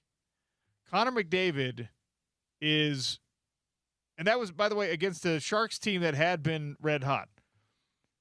Connor McDavid is a massive problem. 3 goals, 2 assists against the Sharks team that, look, a lot of people were talking about last week whether or not Macklin Celebrini deserves to be in the conversation for the Hart Trophy. Should he be an NHL MVP? Is he a guy that you want to talk about in the same kind of conversations as people like Connor McDavid? And I think Connor McDavid quietly probably heard those things and was just like, all right, watch this. Outplayed not just Macklin Celebrini, but everyone on the ice and everyone in the NHL, as he is capable of doing and has done so many times in his career. Why is this relevant to the Utah Mammoth? Well, because if the playoffs began today, you'd have to deal with Connor McDavid for a 7-game series. And it was a wonderful thing to get the first franchise win over the Edmonton Oilers. You do not want to play a Connor McDavid possessed in a playoff series, especially if he's getting Leon Draisaitl back as his sidekick. And that is the most likely outcome. But, man, you just have to sit back and watch and be in awe sometimes when that guy has the puck or is taking the puck and just blowing past people. I don't think there's a lot of pro athletes that cause those feelings of awe in their peers, where other guys that also play professional hockey can just shake their head and be like, what? What is that? Other guys that play professional basketball, other guys that play professional football. You don't often get people to react that way to any player or any player's accomplishment. But in the NHL, I mean, I think that happened to the Mammoth the other night while the play was actually happening. While there's like, I think Veggie was in the goal just being like, what? How did he get this close to me? Oh, crap. He just scored. Anyway, Connor McDavid, a 5-point night against the San Jose Sharks. We've talked about the transfer portal and its effect on college hoops, and let's be honest, BYU basketball was a massive beneficiary of the transfer portal and of NIL support this past season. Injuries made it so it didn't work out the way that BYU wanted it to. AJ DeBonsa, they added Rob Wright III from Baylor, who was one of the top guards available in last year's transfer portal. Well, now some other team is going to be shopping for Rob Wright III's services. It's possible he could return to BYU. This could be a leverage play for more money. But what's being reported is that he will fetch north of $3 million as the top point guard available in the transfer portal. Wow. The numbers, by the way, that you were seeing listed, I think it was On3 yesterday, went through and was like, hey, this is what it's going to cost you. Elite point guards are in that $2 to $4 million range. Elite big men are in the $3 to $5 million range, with some of them demanding even more than that. You can't begrudge the kids wanting to take advantage of this. You really can't. The system is a little bit twisted, a little bit broken. I don't know that we're ever going to put that genie back in the bottle, as I've said so many times. Rob Wright III is going to leave college basketball having made $6+ million. This will be his third school, too. I mean, he was getting paid well at Baylor. Mm-hmm. Baylor was big mad that he left to furious. Take, probably more money. Well, because at BYU. Baylor was mad. One of the big reasons Baylor was mad is because Baylor felt like they had done what is required to get someone like that and to keep someone like that. They were like, yeah, man, you just agreed to this deal with us last week. We were going to pay you whatever it was, $1.8 million, and then BYU came in with more. And now he's either going to get more somewhere else or he's going to get that number from BYU. And that is the big question for me, because we heard some things during the course of the season that maybe he wasn't the best fit at BYU, whether it was the school, whether it was the culture, whether it was Kevin Young, whether it was his teammates. It just wasn't seamless with Rob Wright III. He didn't fit in the way that AJ DeBonsa fit in. He didn't gel the way that Keba Keita has gelled with that team. And those guys, AJ, obviously, big-time recruit. Kevin was a transfer, right? We heard those things. That was the scuttlebutt. And that's enough reason to leave because you're not penalized for leaving anymore. That by itself, take the money out of it, that by itself, if Rob Wright's just like, man, I don't like it here, I don't fit in here, coach doesn't like me here, fans aren't responding to me here, whatever, that's enough of a reason for a lot of college kids to jump into a transfer portal, add millions of dollars on top of that, and even if you don't intend to leave Provo, if that rumor was all just fabricated, putting your name in the transfer portal is just a way to indicate the seriousness of your contemplation. Carson Templin did it to Utah State. Rob Wright III could easily do it to BYU. And he is. The question I have, though, is if there is any credence to those rumors for BYU and the fit or lack thereof with Rob Wright, is he worth $3 million? I mean, his numbers are weird thing to say in college basketball right now. His 18 points and 5 assists or whatever. Yeah, I'll pay $5 million for that if I think I have a contender. Is there somebody, Ryan Smith, are you going to write that check for BYU? Danny Ainge, are you going to cut that check? Cookie bro. Crumble cookie guy. Are you going to write that check? I saw, by the way. You on the basketball sidelines? Crumble, man? Crumble's being dragged, by the way, right now on social media by, the mommy bloggers because everyone decided, I don't know, 2 years after the fact that they're not healthy enough. Did you know that there are sometimes as much as 700 calories in these cookies? Yes. Yes, I did know. Anyone with a brain knows. I looked at them and went, yeah, that's more than a meal and a half should be. Yep. Some of these cookies have 75 grams of sugar. Yeah, we know. We know. They're gigantic hunks of butter with sugar mixed into them, and then they put frosting on top. Yes, we know they're unhealthy. Thank you, social media mommy blogger. I'm going to eat a different giant sugar-filled cookie. I literally watched this video. Crumble cookie is poisoning America. It's like, guys, we have known for centuries now that cookies are not healthy.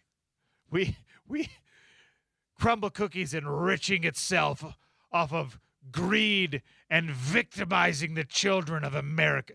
No. If you don't want your kids to eat a 700-calorie cookie and you don't want them to have 75 grams of sugar, you have plenty of options. You can cut a small piece of said cookie and give them that. You could just not get the cookies in the first place. You could get smaller cookies from somewhere else. You could go Oreos instead. Those are not exactly healthy either, but you don't just get to abdicate responsibility as a parent. And just be like, so how funny. dare you? Did you guys know this? Yes, we all knew it. I didn't even have to know the exact number of calories to know that, yeah, I shouldn't eat a whole one of those. I have sometimes, but I probably shouldn't eat a whole one of those in 10 minutes. I probably shouldn't. So I will tell you this. I was working for SkyWest Airlines. We were doing recruiting events, and we would take Crumble cookies to these recruiting events, okay? And invariably, we would miscalculate, overbuy. So there would be so many left. An extra box worth. There'd be a dozen cookies, all right? You're like, score. Yeah, I did say score every single time. I'll take them. Your boy once ate 3 of those in one sitting. Yeah. That ain't good for you. Also, here's the other thing about the whole, how dare you sell that or how dare you eat that? It's like, you know what? Sometimes I want a sweet treat, even though I know it's bad for me. You know how many times, James, I do this way too often. I don't know why I've manufactured this in my mind. I've got PFL fights in Chicago this weekend, right? The PFL work days, it beats digging ditches, but they're long days. You got rehearsal. Odd hours, yeah. It's if they're odd hours, you get done at 1 a.m. or whatever. Every single time, I'm like, all right, I just put in the work. Now I need me a treat. And I will go find whatever 3,000 calories are available to me at 2 in the morning. Every time, James. And you know it's not good It's not for good your for health. me. That's probably too presumptive. Many of us do the most. same thing. I think most, right? The audacity to then be like, if I woke up the next day, it was just like, how dare you sell me that pizza at 2 in the morning? Look at the nutrition facts. Are you kidding me? What do you mean Chicago deep dish pizza place. Did you guys know that eating a whole box of Pop-Tarts is bad for you? Yeah, it is. We all knew. How dare Pop-Tarts? That's the Daily Dump. Anyway, we're going to check in with Charles Clinton of Tawana Vista Golf Course. And then at 1 o'clock in our third hour, Paul Pugmire is going to tell us what's going on at the Masters. It's the Sean O'Connell Show, ESPN 700, 92.1 FM.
When you watch the Winter Olympics, you want to go ice skating or skiing. When you watch Wimbledon, you want to go play tennis. When you're watching the Masters, you want to get out there and golf. Charles Clinton from Tawana Vista Golf Course joins us now here on the Sean O'Connell Show, and he can help you with that golf part. Charles, welcome to the show. How are you? Hi, thanks. Just watching the Masters right now, actually. We all are. Tell me, besides watching the Masters, what else is going on at Tawana Vista out there in Wendover? Well, it is a beautiful day. The course is in very good shape. It's hard to believe how green it is. We had a record March. Temperatures were crazy, but we're going full cylinders here, and golf is great out here. This is a hidden gem. During the week, you can get on sometimes even as a twosome by yourself or even a single. So we don't get super busy during the week out here. So get out here and play. It's an easy little jaunt out there, direct west from Salt Lake City. And you've also got some tournaments coming up. Is that right? Yeah, we've got several tournaments coming up, starting with our four-person Kamikaze, which is going to be on Thursday, the 16th of this month. Kamikaze, we have a 4-person, a 3-person later in the year, and then a 2-person in the fall. And it's a crazy tournament. It's like a cross country. You're going from different tees to greens, not like a regular course layout. So it's pretty fun. The guys have a good time with it. Our biggest event is the Wendover Casino Open, and that is June 18th and 19th, the 2-man best ball, max payout. There's over $15,000 added money. It's a great tournament to get into. We'll start taking signups in mid-May. If I'm looking for kind of a whole weekend, right, I'm going to get out there, I'm going to play a tournament, maybe play some rounds of golf. I don't want to drive back to Salt Lake. I don't want to drive even back to Stansbury or something like that. I want to stay out there in Wendover. Tawana Vista have some hotel deals or anything like that going on? We have some, stay and play packages you get with the casinos out here. So all the casino properties have access to what we call hotel passes. So if you're staying with one of those hotels, you can just ask for a pass, and they give you reduced rates for the golf course. And those are available anytime. You just need to get a tee time and check in at the front desk. And when you're doing that, let them know you want to buy a golf pass, and you get a reduced rate on it for a great deal. So that way you can come and play and little golf, and then go play in the casino and have a great time. Little golf during the day, little blackjack, poker, whatever by night. Maybe grab a show while you're out there in Wendover. Make it a great weekend for yourself. Maybe a boys' trip, maybe a gals' trip. Maybe you take your spouse, significant other out there. Tawana Vista, great for all those options. And like Charles just said, if you can get out there during the week, you're not dealing with the same kind of crowds. There's not a lot of congestion. This beautiful weather in Salt Lake, it's been hard for people to get tee times. All the courses, everyone's full. Tawana Vista is not too far away, and it's definitely worth the trip, right, Charles? It is. It's wonderful out here in conjunction with the hotels.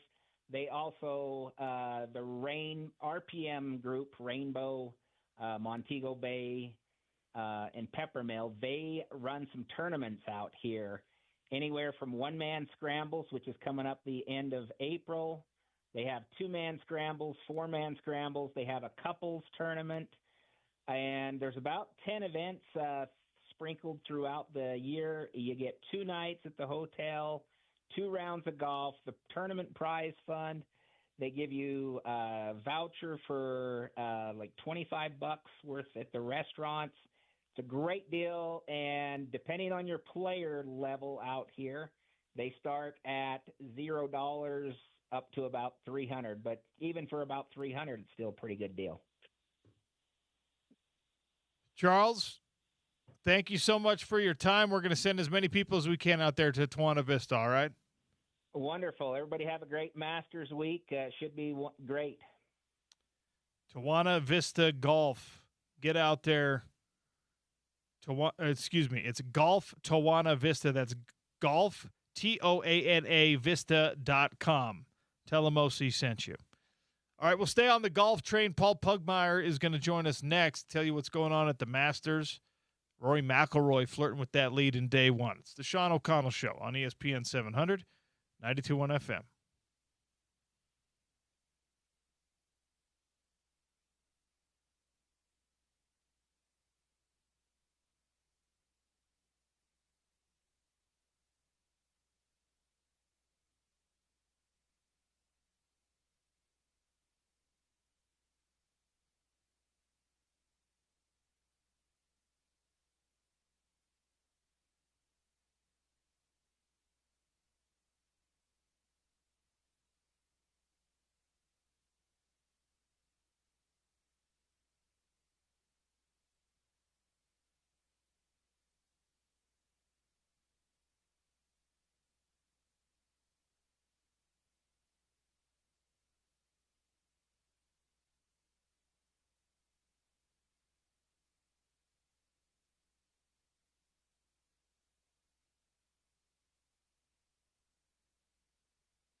Welcome to hour number 3 here on the Sean O'Connell Show. The Chicano Show? We might have to rebrand. Man. Paul Pugmire joins us, our Masters Insider, brought to you by Tawana Vista Golf Course out there in Wendover. Book your tee times at golftawanavista.com and by Uinta Golf. Swinging to Uinta Golf for the new Titleist SM11 wedges. Inspired to have optimized flight, improved spin performance, and tour-level grinds. And I only want my grinds on tour level. Paul Pugmire, welcome. How are you, sir? Oh, see, why are you calling me? I'm watching the Masters. My apologies. That's a James decision. I would never deign to interfere with your Masters coverage. I mean, you only got 4 days of it, Paul. We can hopefully take 20 minutes of your time. I'm very happy to talk with you. It is Masters Week, which kind of means I'm very happy. So there's that. So how's Augusta National playing so far? It's firm. It's quick. They have not had much rain. They haven't had a lot of weather in that part of the country this year. And it's showing on the golf course. Now, Augusta, the golf club, has more ability than any other facility anywhere to control the turf conditions. But they have chosen to ride out this warm, dry spell and make the golf course firm and fast. And it will only get quicker as the week goes by. It'll only get firmer as the week goes by. And so that's what it's playing like right now, even from the beginning. And it's going to be an awful lot of fun to watch it throughout the week. Okay, you've got me intrigued when you say that they've got more control than anywhere over those conditions, but they've chosen to just kind of let it ride. What's the alternative? They add more water to the course? I mean, give me a sense of how that decision is made and what it looks like when it is. Let's go to the number 11 green, for example. That particular green gets very little sunlight because of where it's situated on the property and the trees that are around it. Together with some very innovative and capable engineering firms, they developed a system called Sub-Air that they installed underneath the green that allows them to control the temperature of the soil and the roots, allows them to add water from on top and leave it there, or suck water from below and take water away. They can control the moisture content and the temperature of the soil and the plants, the grass on the green. Wait, hold on. You're telling me that there is a subterranean soil conditioning system on the 11th green at Augusta? I am. I'm saying that's where it was developed. They have it in more places than just 11 now. But yes, I'm saying that Augusta National develops that. They were the pioneers in this technology, and they have immense control over their golf course. Now, another element of this, and this is something that has to always be a part of the discussion of Augusta National. It is the hardest walk on the PGA Tour annually. There is more slope and elevation change than on any other golf course. TV flattens Augusta. The common, predicted, expected response to anybody on their first visit to Augusta after watching it for a lifetime on TV is to say that no matter how many times they were told, they were not prepared for the elevation changes for the slope on that golf course. And that is 100% totally true, which means that it drains pretty well. And so they're able to control the moisture content in the fairways, but that's a function of the property characteristics there. There is one thing I do want to say about the slope, and then I'll slow down. This is a Utah guy giving a Utah perspective to the slope at Augusta National. Number 13 fairway and number 10 fairway, I would ski. That steep?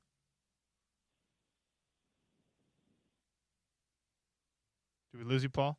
Hello? Yeah, I'm back. Yeah, oh, I hear sorry. you now. I hear sorry. you now. Sorry. Yeah. The Utah connection here in the Masters is Mike Weir and Mike Weir alone, as far as I'm aware.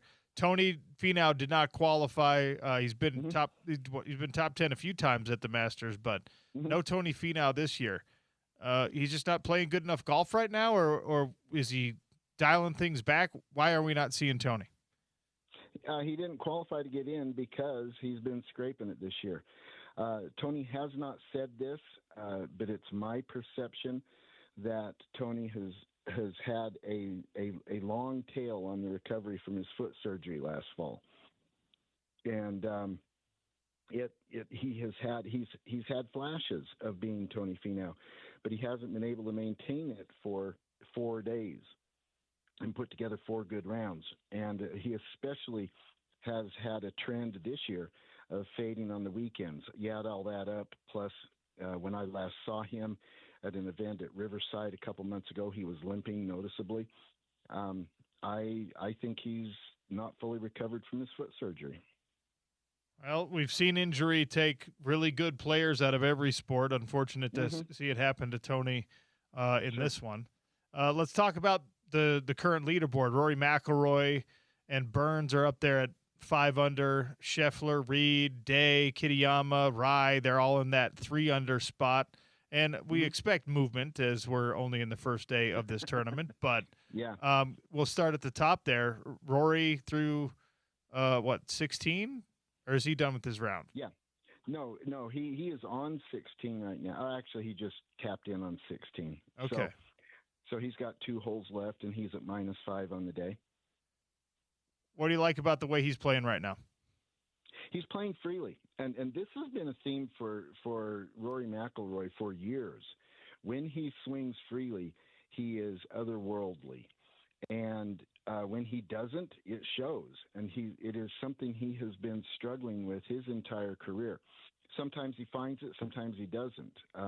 But that kind of thing applies to all of us, right? But that's been Rory's thing, and right now, very clearly, absolutely, when he won last year and won the Masters after so many close calls and completed the career Grand Slam after so many close calls, it took weight off his shoulders. It was visible.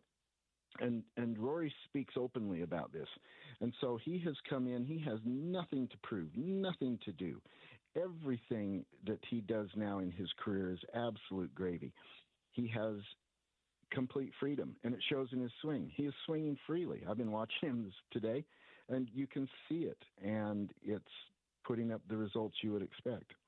Sam Burns, who right now shares that lead, not quite the name that Rory McIlroy is. What should we know about him and how this course maybe fits him, or by the end of the weekend, maybe it won't? Couple things to know about Sam Burns. First of all, statistically, he's the best putter on tour, and that can do nothing but help you at Augusta National. Difficult, brutally difficult putting course. The other thing is Burns has not yet won a major, but he is in the conversation of best players who have not won a major. He's a Ryder Cupper. He is a top 10 player. He is absolutely an elite top-level player by every measure, and no surprise to see Burns up there making noise. It will be a test to see if he can take the next step in his career, which is to show that he can do it over 4 days in the white hot cauldron that is a major championship. So we will see. When I look at this leaderboard, though, a couple things jump out as you just scan down it, and that is Augusta National always brings the cream to the top.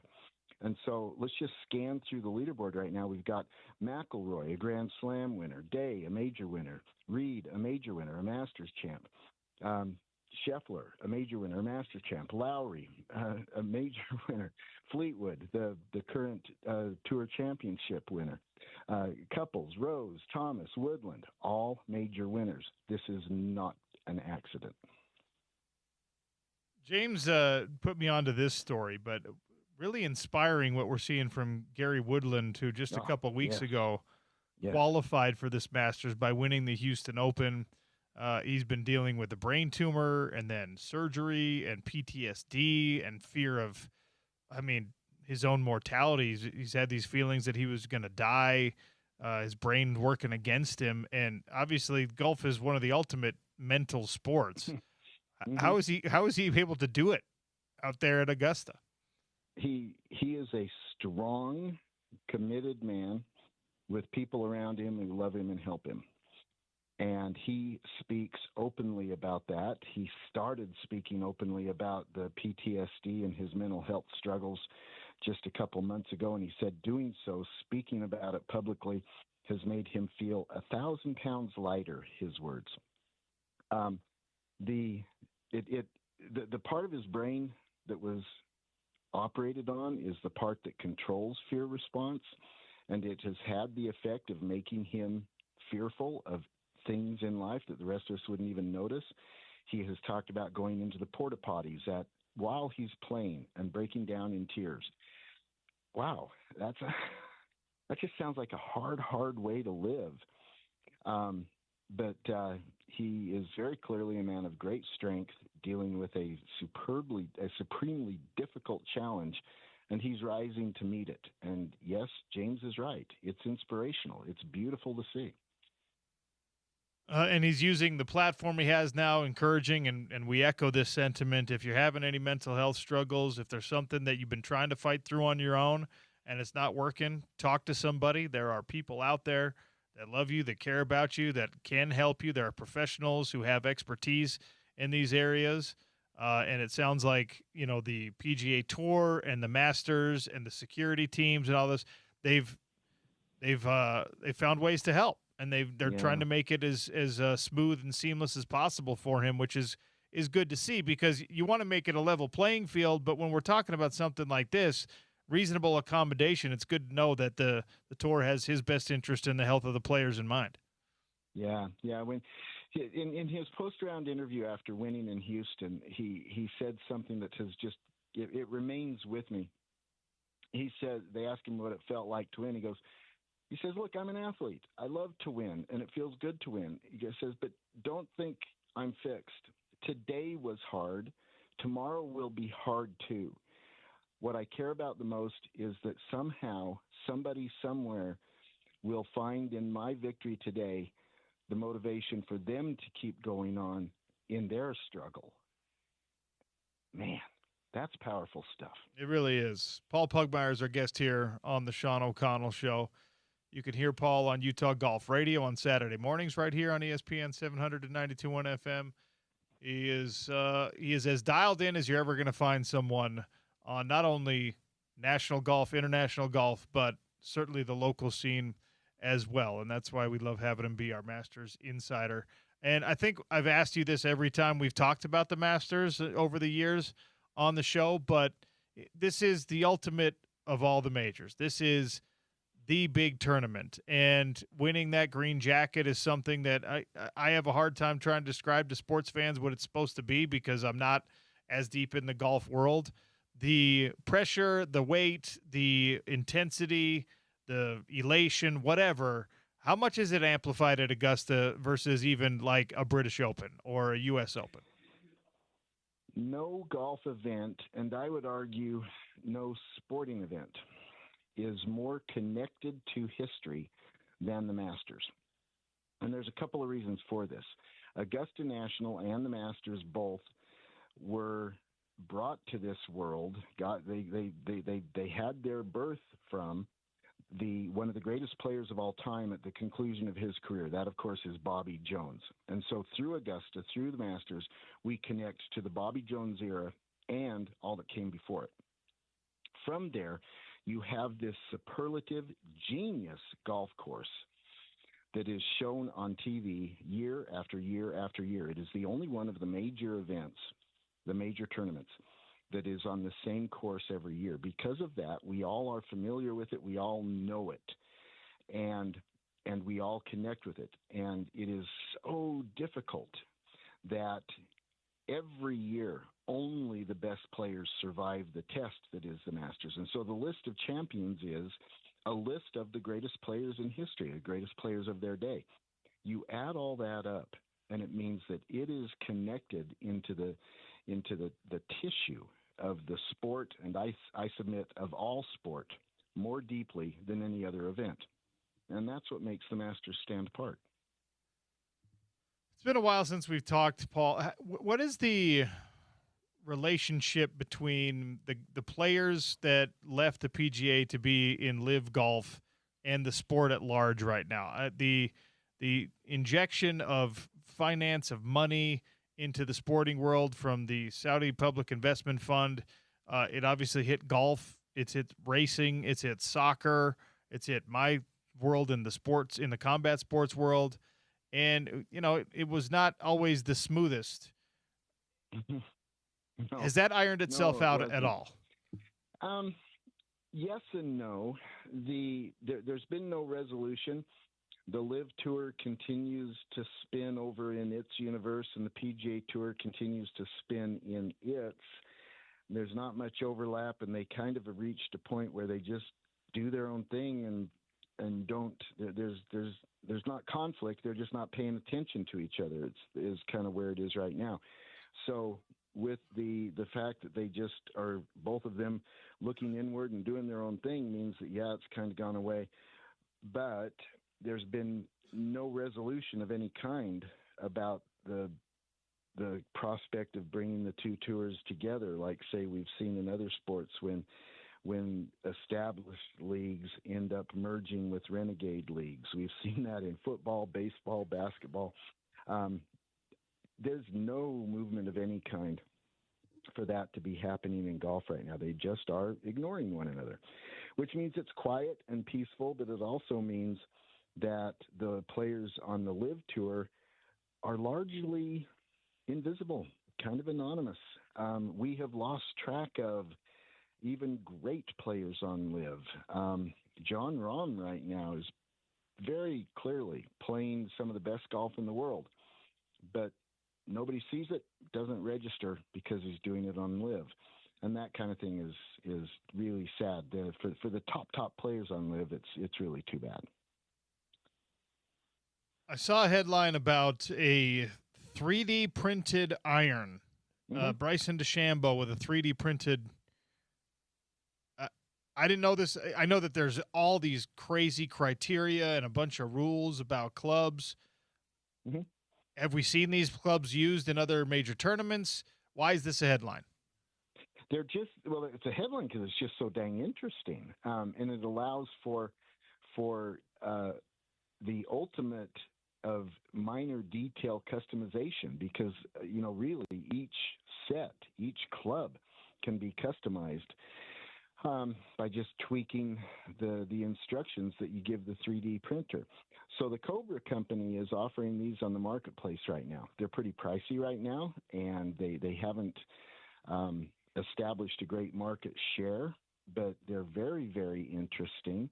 And I think they will continue to gain footing in the market as people learn more about them and learn more about how to tweak the construction of the club in such a way that matches what they want to have for their swings. So I think it's a coming thing, and I think it's really interesting. Forgive my ignorance here. Is it just the shaft of the club that is 3D printed? The head. The head is 3D printed. Yeah, which means also that because of the way 3D printing works, they can make adjustments on the inside of the head while they're printing it. It's really fascinating stuff. Wild. Technology, that's one thing that always stays ahead of us in these sports worlds. It's yeah, true. All right, so maybe someone who's early in their round, or we're not talking about already, that you think is going to have a great Masters. Is there somebody, a dark horse looming out there? Yeah, what a great question. We're getting late enough in the day. They, of course, are in the Eastern time zone, that most players are actually finishing up their rounds. There's the later tee times are halfway through the front nine right now, and so they're starting to get enough holes that we should have a sense of how well they are playing. There are a couple of names to really keep an eye on, and let me first give some context. There are several mathematical measures you can apply to the Masters more than any other place, because it is the same course each year. And when I say any other place in any of the other majors, because it's the same course. And the two that show up the most, time and time again, and the most strongly, is that the players who win at the Masters are in the top 20 in the world, and they are in form right now. They're playing well recently. And so you add those two things together, and it kind of points to a couple names that we're not surprised to see up near the top, to Xander Schauffele, certainly Rory McIlroy. He's in good form. Tommy Fleetwood is playing well lately. You've got Matt Fitzpatrick coming off a recent win, and again, a former major champion himself. These are the kinds of names that you want to look at, and that would really be in position to make a run at the Masters. In terms of those players who maybe didn't get a lot of conversation from the beginning, very intrigued with Sam Burns right at the top of the leaderboard. Like I say, he's in the conversation of best player without a major. Does he take that step this week? Totally can see that happening. I'm also just cheering for and really intrigued with Justin Rose. Justin Rose has 3 second-place finishes, including last year. He lost in a playoff to Rory McIlroy. Great guy, great player, a U.S. Open champ. I'd love to see Justin Rose make some noise, and he's within shouting distance. He's within striking distance right now, so he could make a move. And there's so many stories at the Masters, and I've just got to say, you mentioned it. It is so fun to see Freddie Couples on the leaderboard. Now, he's not going to win, but it's just fun to see him there. The conspicuous absence of Tiger Woods is something that's always going to be talked about whenever it comes around at the Masters, and unfortunately he was in the headlines again for the wrong reasons, I guess a couple of weeks ago now. Sounds like he's headed in the right direction with some treatment and things like that, but I just wanted to get your thoughts on Tiger Woods and the ongoing battle for him, and his place in golf at this point, because when we do hear anything about Tiger, we click and we say, okay, what's going on? But unfortunately, it's not golf right now. Yeah. A couple things. First of all, of course, Tiger is an absolute legend of the game, one of the greatest, I would argue, one of the 2 greatest players ever to touch a club, and absolutely electric. We love watching him play golf. But I think that means me personally and the entire sporting community, I think we have placed the wrong expectation and asked the wrong question of Tiger. His body has just been through hell. Some of it athletically induced, some of it induced through accident, but his body has been just ripped apart more than once. And all throughout this, we always respond by saying, when can we see you play again? In other words, it's about us and our entertainment. Through it all, he isn't saying this. This is me saying what I see. But I think it's clear that what's come of it is an opioid addiction to painkillers. And who is surprised at that after all the surgeries, all the injuries? I think all of us have family or friends who have been affected by addiction. And I think now is the time for us to be in support of Tiger and focused on his health personally and his well-being. And if he never plays again, it doesn't diminish at all his standing as a legend in the game. I think what matters now is his well-being. I think that's well said. And I think since his career started to slow down, the expectations that you just mentioned have been misplaced or unrealistic or whatever. It's such a unique dynamic in all of pro sport that, there was, before the comeback win, we were a decade removed from Tiger's last major victory, and people were still just like, what about Tiger? You don't do that with anybody else. You don't do that with basketball players or baseball pitchers or anything like that. But oddly enough, because of who he was in golf, we did that with Tiger, and we're still doing it in some regards, even though it's very clear that his best days of golf, because of those injuries you mentioned and other reasons, are well behind him. It's wild. Yeah, it is.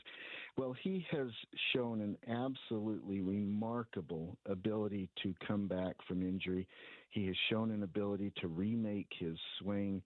And look, Tiger Woods remaking his swing is like Steph Curry changing his jump shot. But Tiger has done it, and he's done it successfully. And through all that, I think that, like I say, I think we've landed on the wrong place in our collective relationship with him and focused on his coming back. Well, at this point, his coming back has to do with something irrelated to golf at all. It's about his health and well-being, and I'm sad that he has landed in this place. But don't we all, OC, all of us, have family or friends that have been affected by this? I sure do. Yeah, if you don't, you're incredibly lucky, and I'm happy or for you're you. not paying attention. Well, that's also possible. Yeah, and it makes sense after all he's been through that at the end of that trail is an opioid addiction. Well, that just sucks, and that's so hard, and my heart breaks for him. But right now, I'm concerned about him getting well. that is Paul Pugmire. He is our Masters expert. He is our golf insider. You can hear him on Utah Golf Radio on Saturdays right here on ESPN 700 and 92.1 FM. He's also the president of First Tee Utah. Paul, always love talking golf with you because you educate me so much every single time. Thank you for joining me today. Appreciate it, OC. Thank you. That's Paul Pugmire. Great stuff. Our conversation with Paul brought to you by our friends at You Into Golf. And yes, McIlroy and Burns are right now atop the leaderboard at 5 under. There's a group 3 under with Scheffler, Reed, Aberg, Day, Kitayama, and Rye behind them. All right, I've referenced this when we had Morgan Scally on early in the show. By the way, you can hear that Morgan Scally interview at ESPN700sports.com.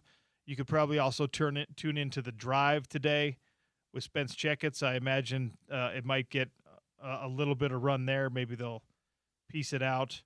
Our spring football coverage is brought to you by Big Willie's, Game Day Men's Health, Burger Fusion, Valley Plumbing, Heating and Cooling, Mountain Home Services.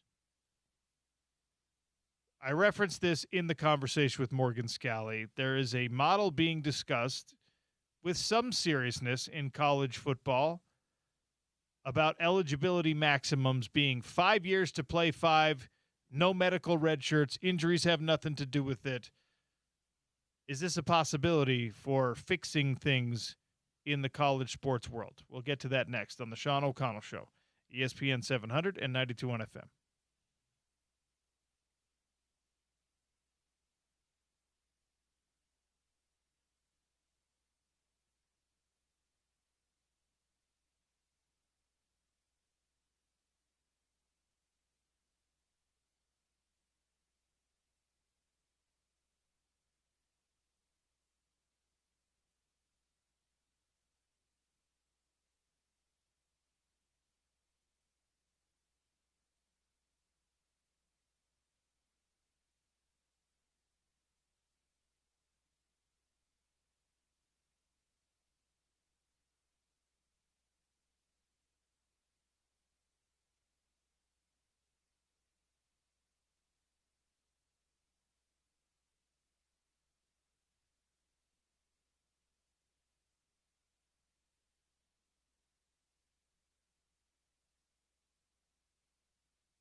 Little rush in your life. Well done, James.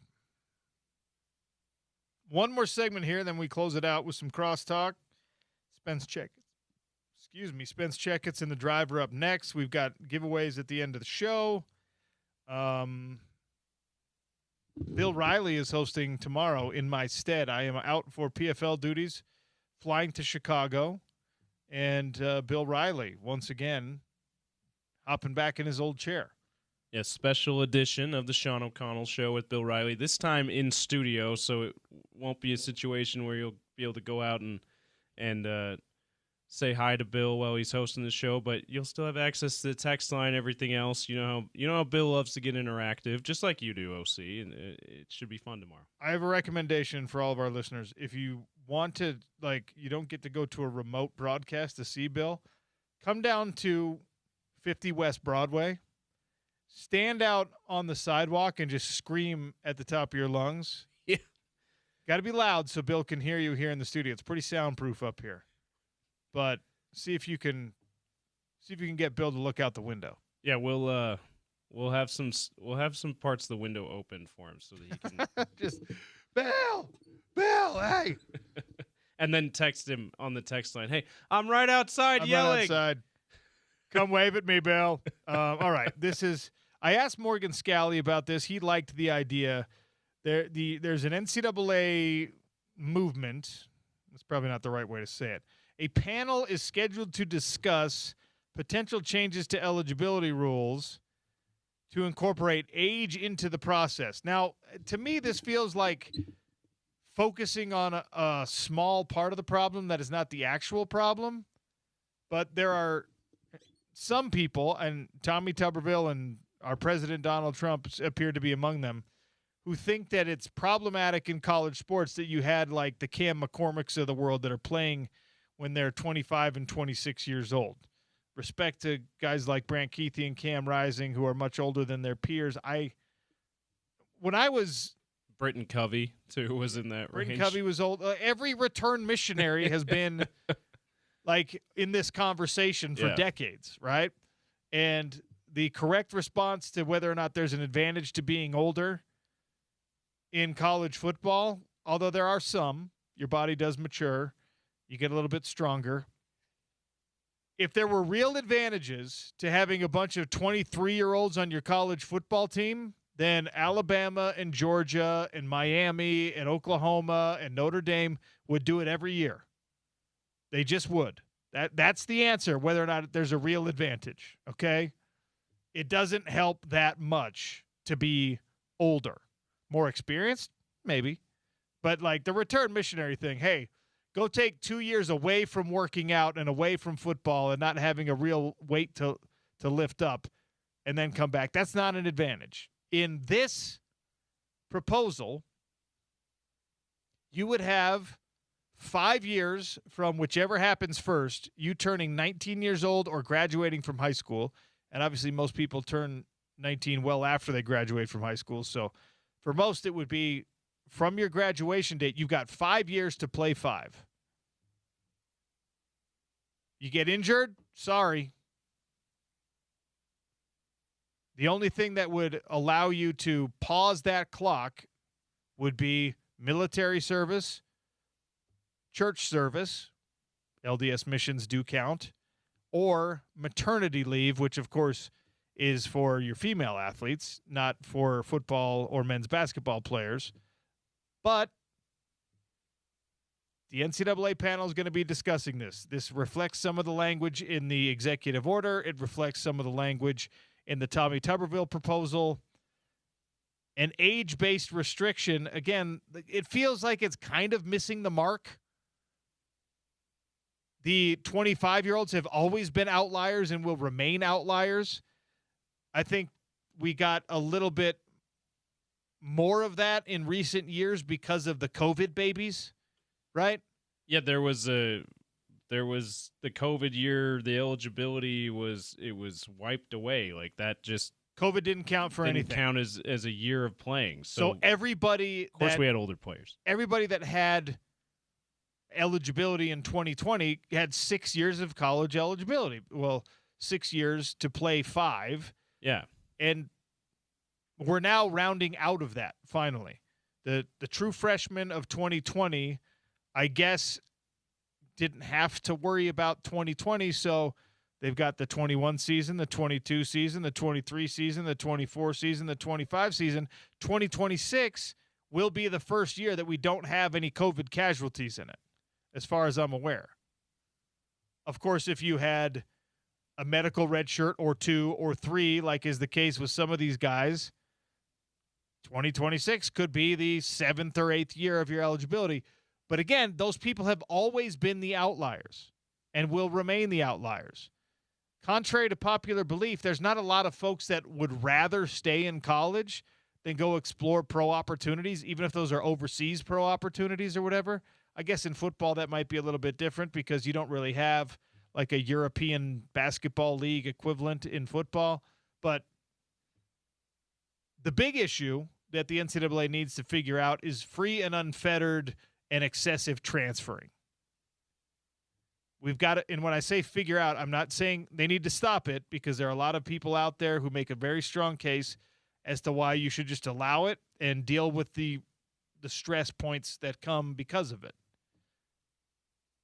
And that's kind of where I was when this whole thing was being talked about 7-8 years ago. I don't know if I'm still there, because we've seen the actual results, and now there's some data, again, referenced by Morgan Scalley in our conversation earlier, about how, like, you think you're doing what's best for your career by transferring to that 3rd or 4th school, but you're not actually doing what's best for your career if you look at reps, production, playing time, pro prospects. Now that we have some data on those things, it might be something you can present. And then ultimately, and most importantly with all of this, whatever conversation happens and whatever conclusion comes from that conversation as an NCAA panel discusses it, they have to figure out the enforceability of things, and we have to figure out how to take back some of the power from these attorneys that are just like, whatever your rule is, it's unconstitutional, it's illegal, it's an unfair labor practice, and I'm going to sue to make it not apply to my client. Because as soon as you establish the precedent in court, that rule no longer applies to anyone. And that's where the biggest failures have occurred. That's where they continue to occur. And again, I say failures because that's my perspective on it. I don't know. Like Rob Wright III doesn't feel like this is a failure right now. He's potentially cashing in on his 3rd stop. We saw plenty of football players doing the same thing. I mean, How about Trinidad Chambliss? He's like, this is actually a success for the player. Yeah, look, you don't even have to look that far.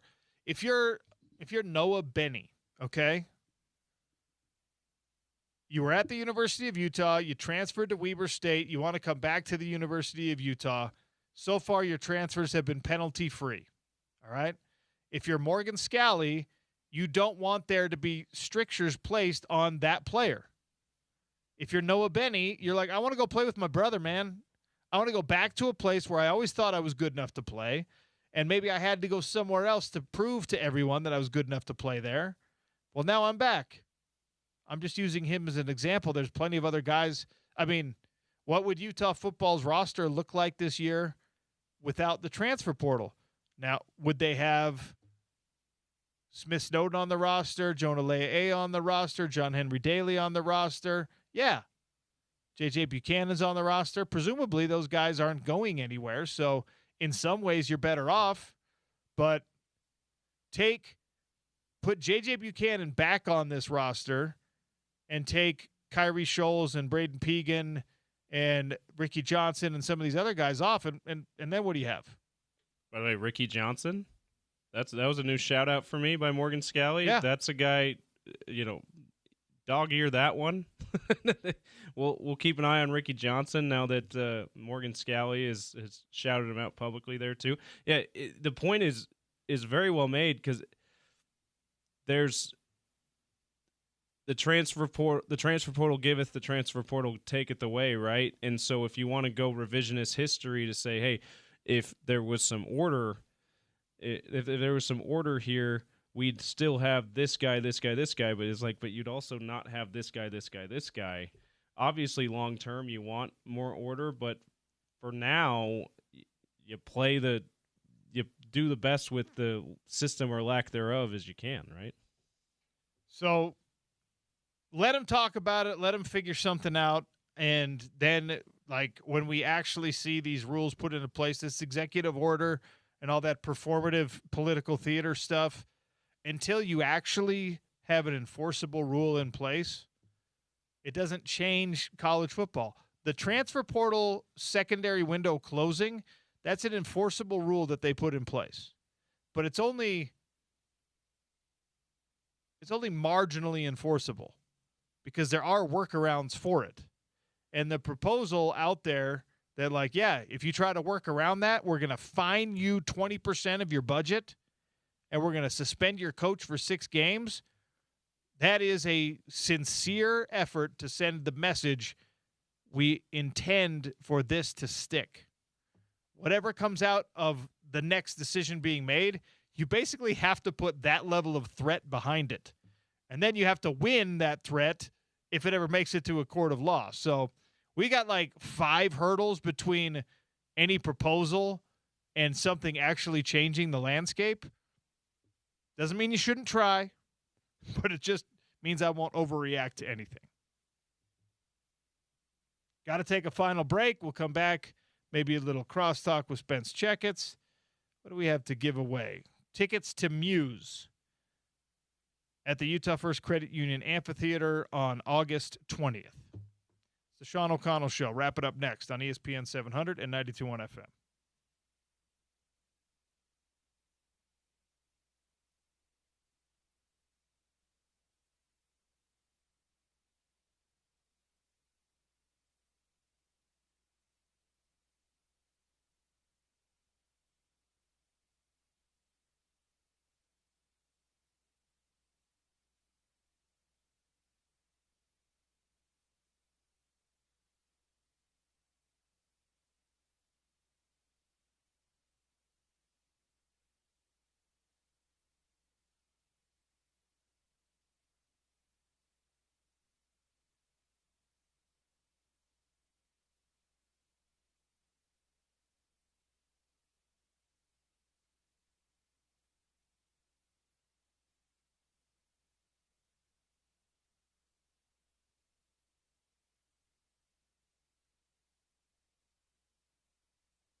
877-353-0700.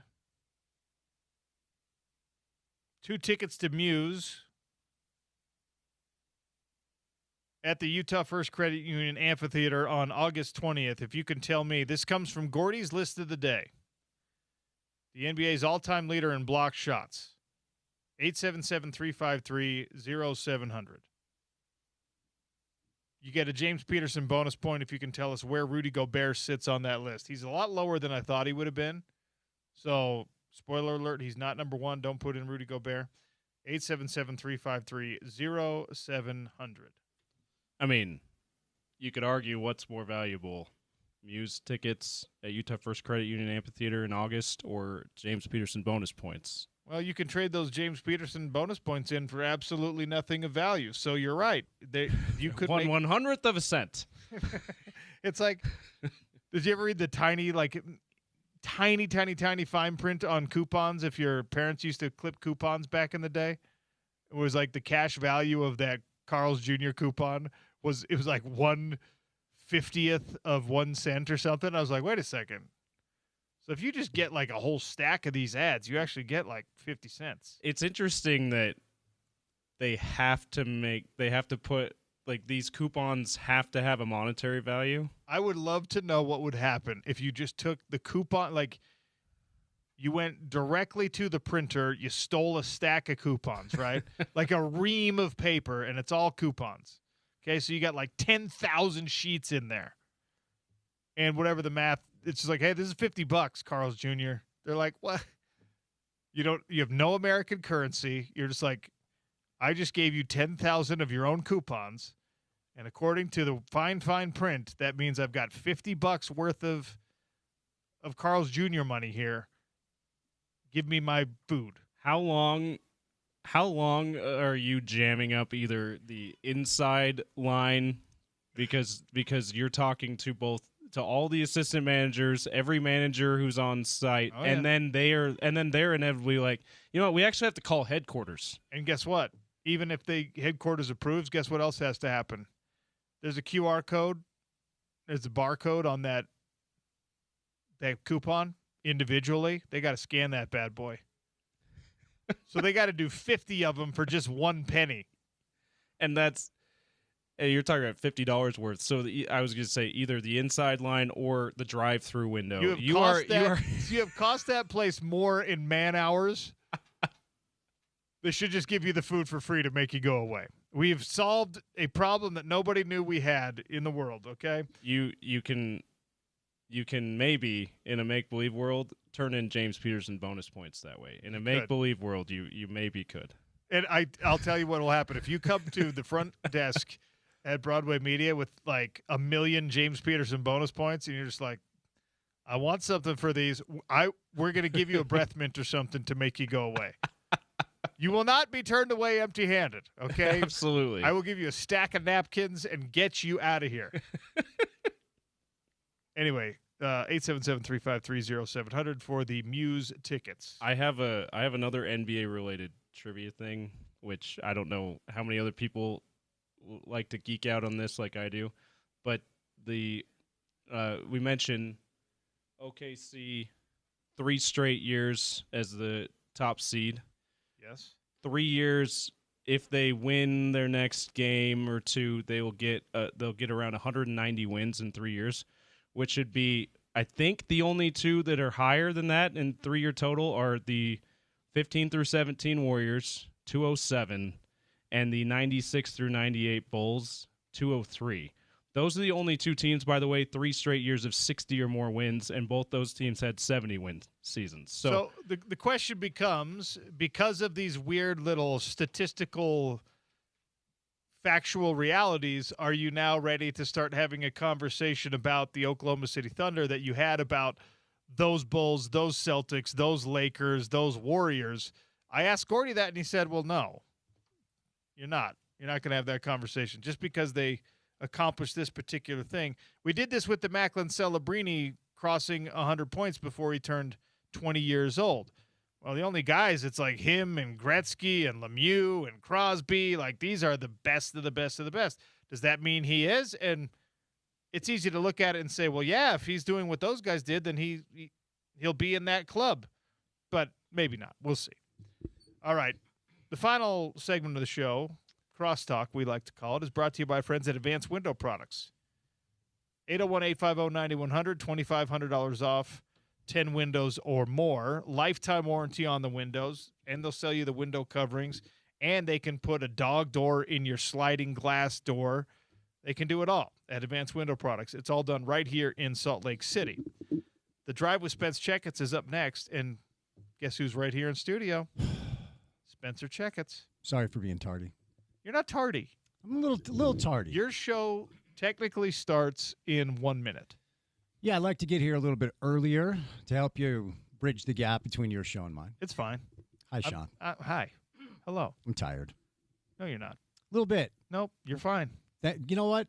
I'm fine. You are fine. Yeah, thank you. You're not digging ditches out there. I'm good enough. Okay. I'm smart enough. Doggone it. Doggone it, people like me. Yeah. I did catch a little bit of the transfer portal conversation. And I think it's interesting to consider what Utah would prefer, right? Because you reference like, hey, without the transfer portal, we wouldn't have all these guys. Right. But without the transfer portal, we would have still had these other guys. Yeah. On balance, Yeah. I will very confidently say that the transfer portal has been over the years, a massive net gain for the University of Utah. You think so? Yes. Okay. Definitively, yes. Because I was debating that. It's like if you're Morgan or Witt before, because when it first became a reality, nobody wanted it. And now what's ultimately manifested is the majority of the teams in college football that were at the top are still more or less there. Yeah. What would Not Utah entirely, what would but- Utah football look like last year without Devin Dampier and John Henry Daly? Yeah, I mean, the hope would be whoever they were able to recruit and develop would have been fine in that spot. It's impossible to say because it's kind of possible to say because those guys were playing in front of guys that you recruited and developed. Well, I mean, they had to go find somebody. Well, They didn't have anybody, right? Right. And obviously, Devin turned out to be a huge win. but they didn't. Charlie they didn't- Bentley didn't. Jake Brewer didn't. They did not have anybody because of the transfer portal. They didn't have anybody because of Cam Rising's situation and his graduation. It was just like, oh, he's gone now. Who's the kid that transferred to, like, Indiana or something? I don't remember his name. Bentley? Jack Jack Tuttle. Tuttle. Like the hopes, and look, obviously not him, but the hope would be somebody like him Yeah. you were able to recruit and develop. But to your point, they didn't have anybody. Yeah, and Utah is among the 112 schools in college football that have benefited greatly from transfer players coming in. And yes, that comes with a loss sometimes as well. And that's why you have to be okay and deal with it. And you have to trust that your eye for talent and your idea of what fits with your program is better than the next guy's. Yeah. And it's not dissimilar from high school recruiting. It's just a lot more high stakes. 'Cause Yeah. now there's money involved. Right. And you got to give those guys reps now. Love it or hate it, it is what it is. I mean, we can debate what you'd rather have, but you have to just deal with what's in front of you. And as far as whether or not, like, if we just focused on this window and I asked you, would you rather have the players that left or the players that came in? What would you say to that? I mean, I'd rather have the players that left. Right. But that's a devil you know versus a devil you don't Yeah, exactly. in a lot of cases. Exactly. And I will potentially revise that answer. I don't think I will. I think that those guys left for a very good reason. I think that those guys are at Michigan and Right. being paid by Michigan for very good reason. I will say this, though. The free transfer, the open, the multiple transfer thing is something I don't want to see continue. And let's say we go to one penalty-free transfer and we do this revisionist history thing based on that. Well, John Henry Daly is still here. He would have used his free transfer to go to the University of Utah, right? Smith Snowden still could have left, so he gone. J.J. Buchanan, gone. Jonah Le'ea, gone. But at least one of those guys stays. You don't lose Devin Dampier in either case, but if free transfer was still a thing and you had to pay or overpay in order to keep him here. Maybe you don't anymore because, hey, you've already used that transfer. We know you're not going to want to sit out for a year. And I really do feel, I know that a lot of people do this thing where it's like, it's all about the best interest of the kids. And it's like, yes, it is. But we have plenty of awareness now that transferring to a new school every year in the vast majority of cases is not in the best interest of the kid. In football, for sure. In football, Yeah. and I mean, even in basketball, we got to see what the data looks like on some of these guys. But Well, Michigan just won a national championship with their entire starting 5 being transfers and 3 of them being double transfers. But I think you're right in football. I think because at some point, and you tell me you would know better, at some point you're going to get a bit of a rep. Like if this is your 4th school in 4 years, at some point. Well, I think coaches do it even subconsciously. Yeah. I think that the modern day coach knows, like, hey, we're getting new guys every year, and they're coming from other schools in a lot of cases. And I think they're still subconsciously going, like, to your point, yeah, but this is his 4th school. Yeah. I mean, What's his deal? Yeah. like, this Kafentzis kid was great in high school.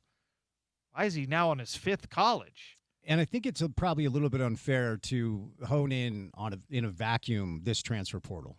For sure. Because Witt obviously left and took the house and the kids and the yard and the boat and everything else. Yeah. It's not like Morgan's going to bounce to, Notre Dame next year and take all the good players. If you go back to the year previous and do the same exercise, there's a lot less movement 100%. in that transfer portal. But, like, you lost Jaquindon Jackson. You lost Keanu Tanuvasa. But you got Devin Dampier. Mm-hmm. Again, you're asking the question, would you rather have the guy who showed up or the guys who left? Right. In that case, it's pretty easy. Yeah. Yeah, that's why, you have to really pan out and look at the course of, I guess this will be the 5th year that transfer portal is reality. Yeah, and Utah made a bunch of hay before we called it a transfer portal with bringing in certain guys that were massively important to the team. And the rules were different then, and they either had to be grad transfers or they had to sit out a year. Imagine if Cam Rising never came to the University of Utah. Imagine if Gianni Paul never came to the University of Utah. Imagine if you never had that single year with Darren Carrington. I mean, you've had a bunch of really, really excellent players, including in the case of Rising and Gianni Paul. That's 2 of the best players on their respective sides of the ball in the history of the sport. Yeah.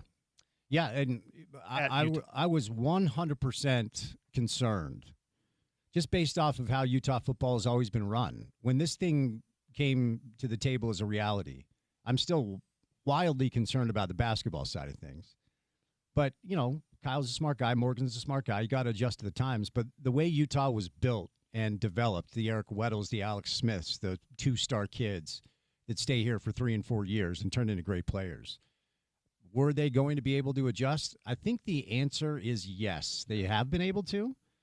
But in my opinion, they're still looking up at BYU and Texas Tech this year. And how much of that is economic, right? And the beauty for Utah, if you can call it that, is that when this change happened, you were already in the Pac-12 conference, or you were already in the Big 12 conference. If you had been a Mountain West school when that rule came into place, then, no table scraps. None of those guys from the great Mountain West teams finished their career at the University of Utah. Right. None of them. Yep. Like, my guy Weddle is as loyal to the soil as they come, right? Mm-hmm. I'm sorry. You're not immune to like a $2 million offer when you went All-American defensive back. 100%. So interesting conversation, though. Stay tuned for The Drive with Spence Checketts. Thanks for listening to the Sean O'Connell Show. It'll be Bill Riley in this time slot tomorrow, filling in for me. I'm off to Chicago to do some PFL fights. So I'll talk to you again on Monday. It's ESPN 700 and 92.1 FM.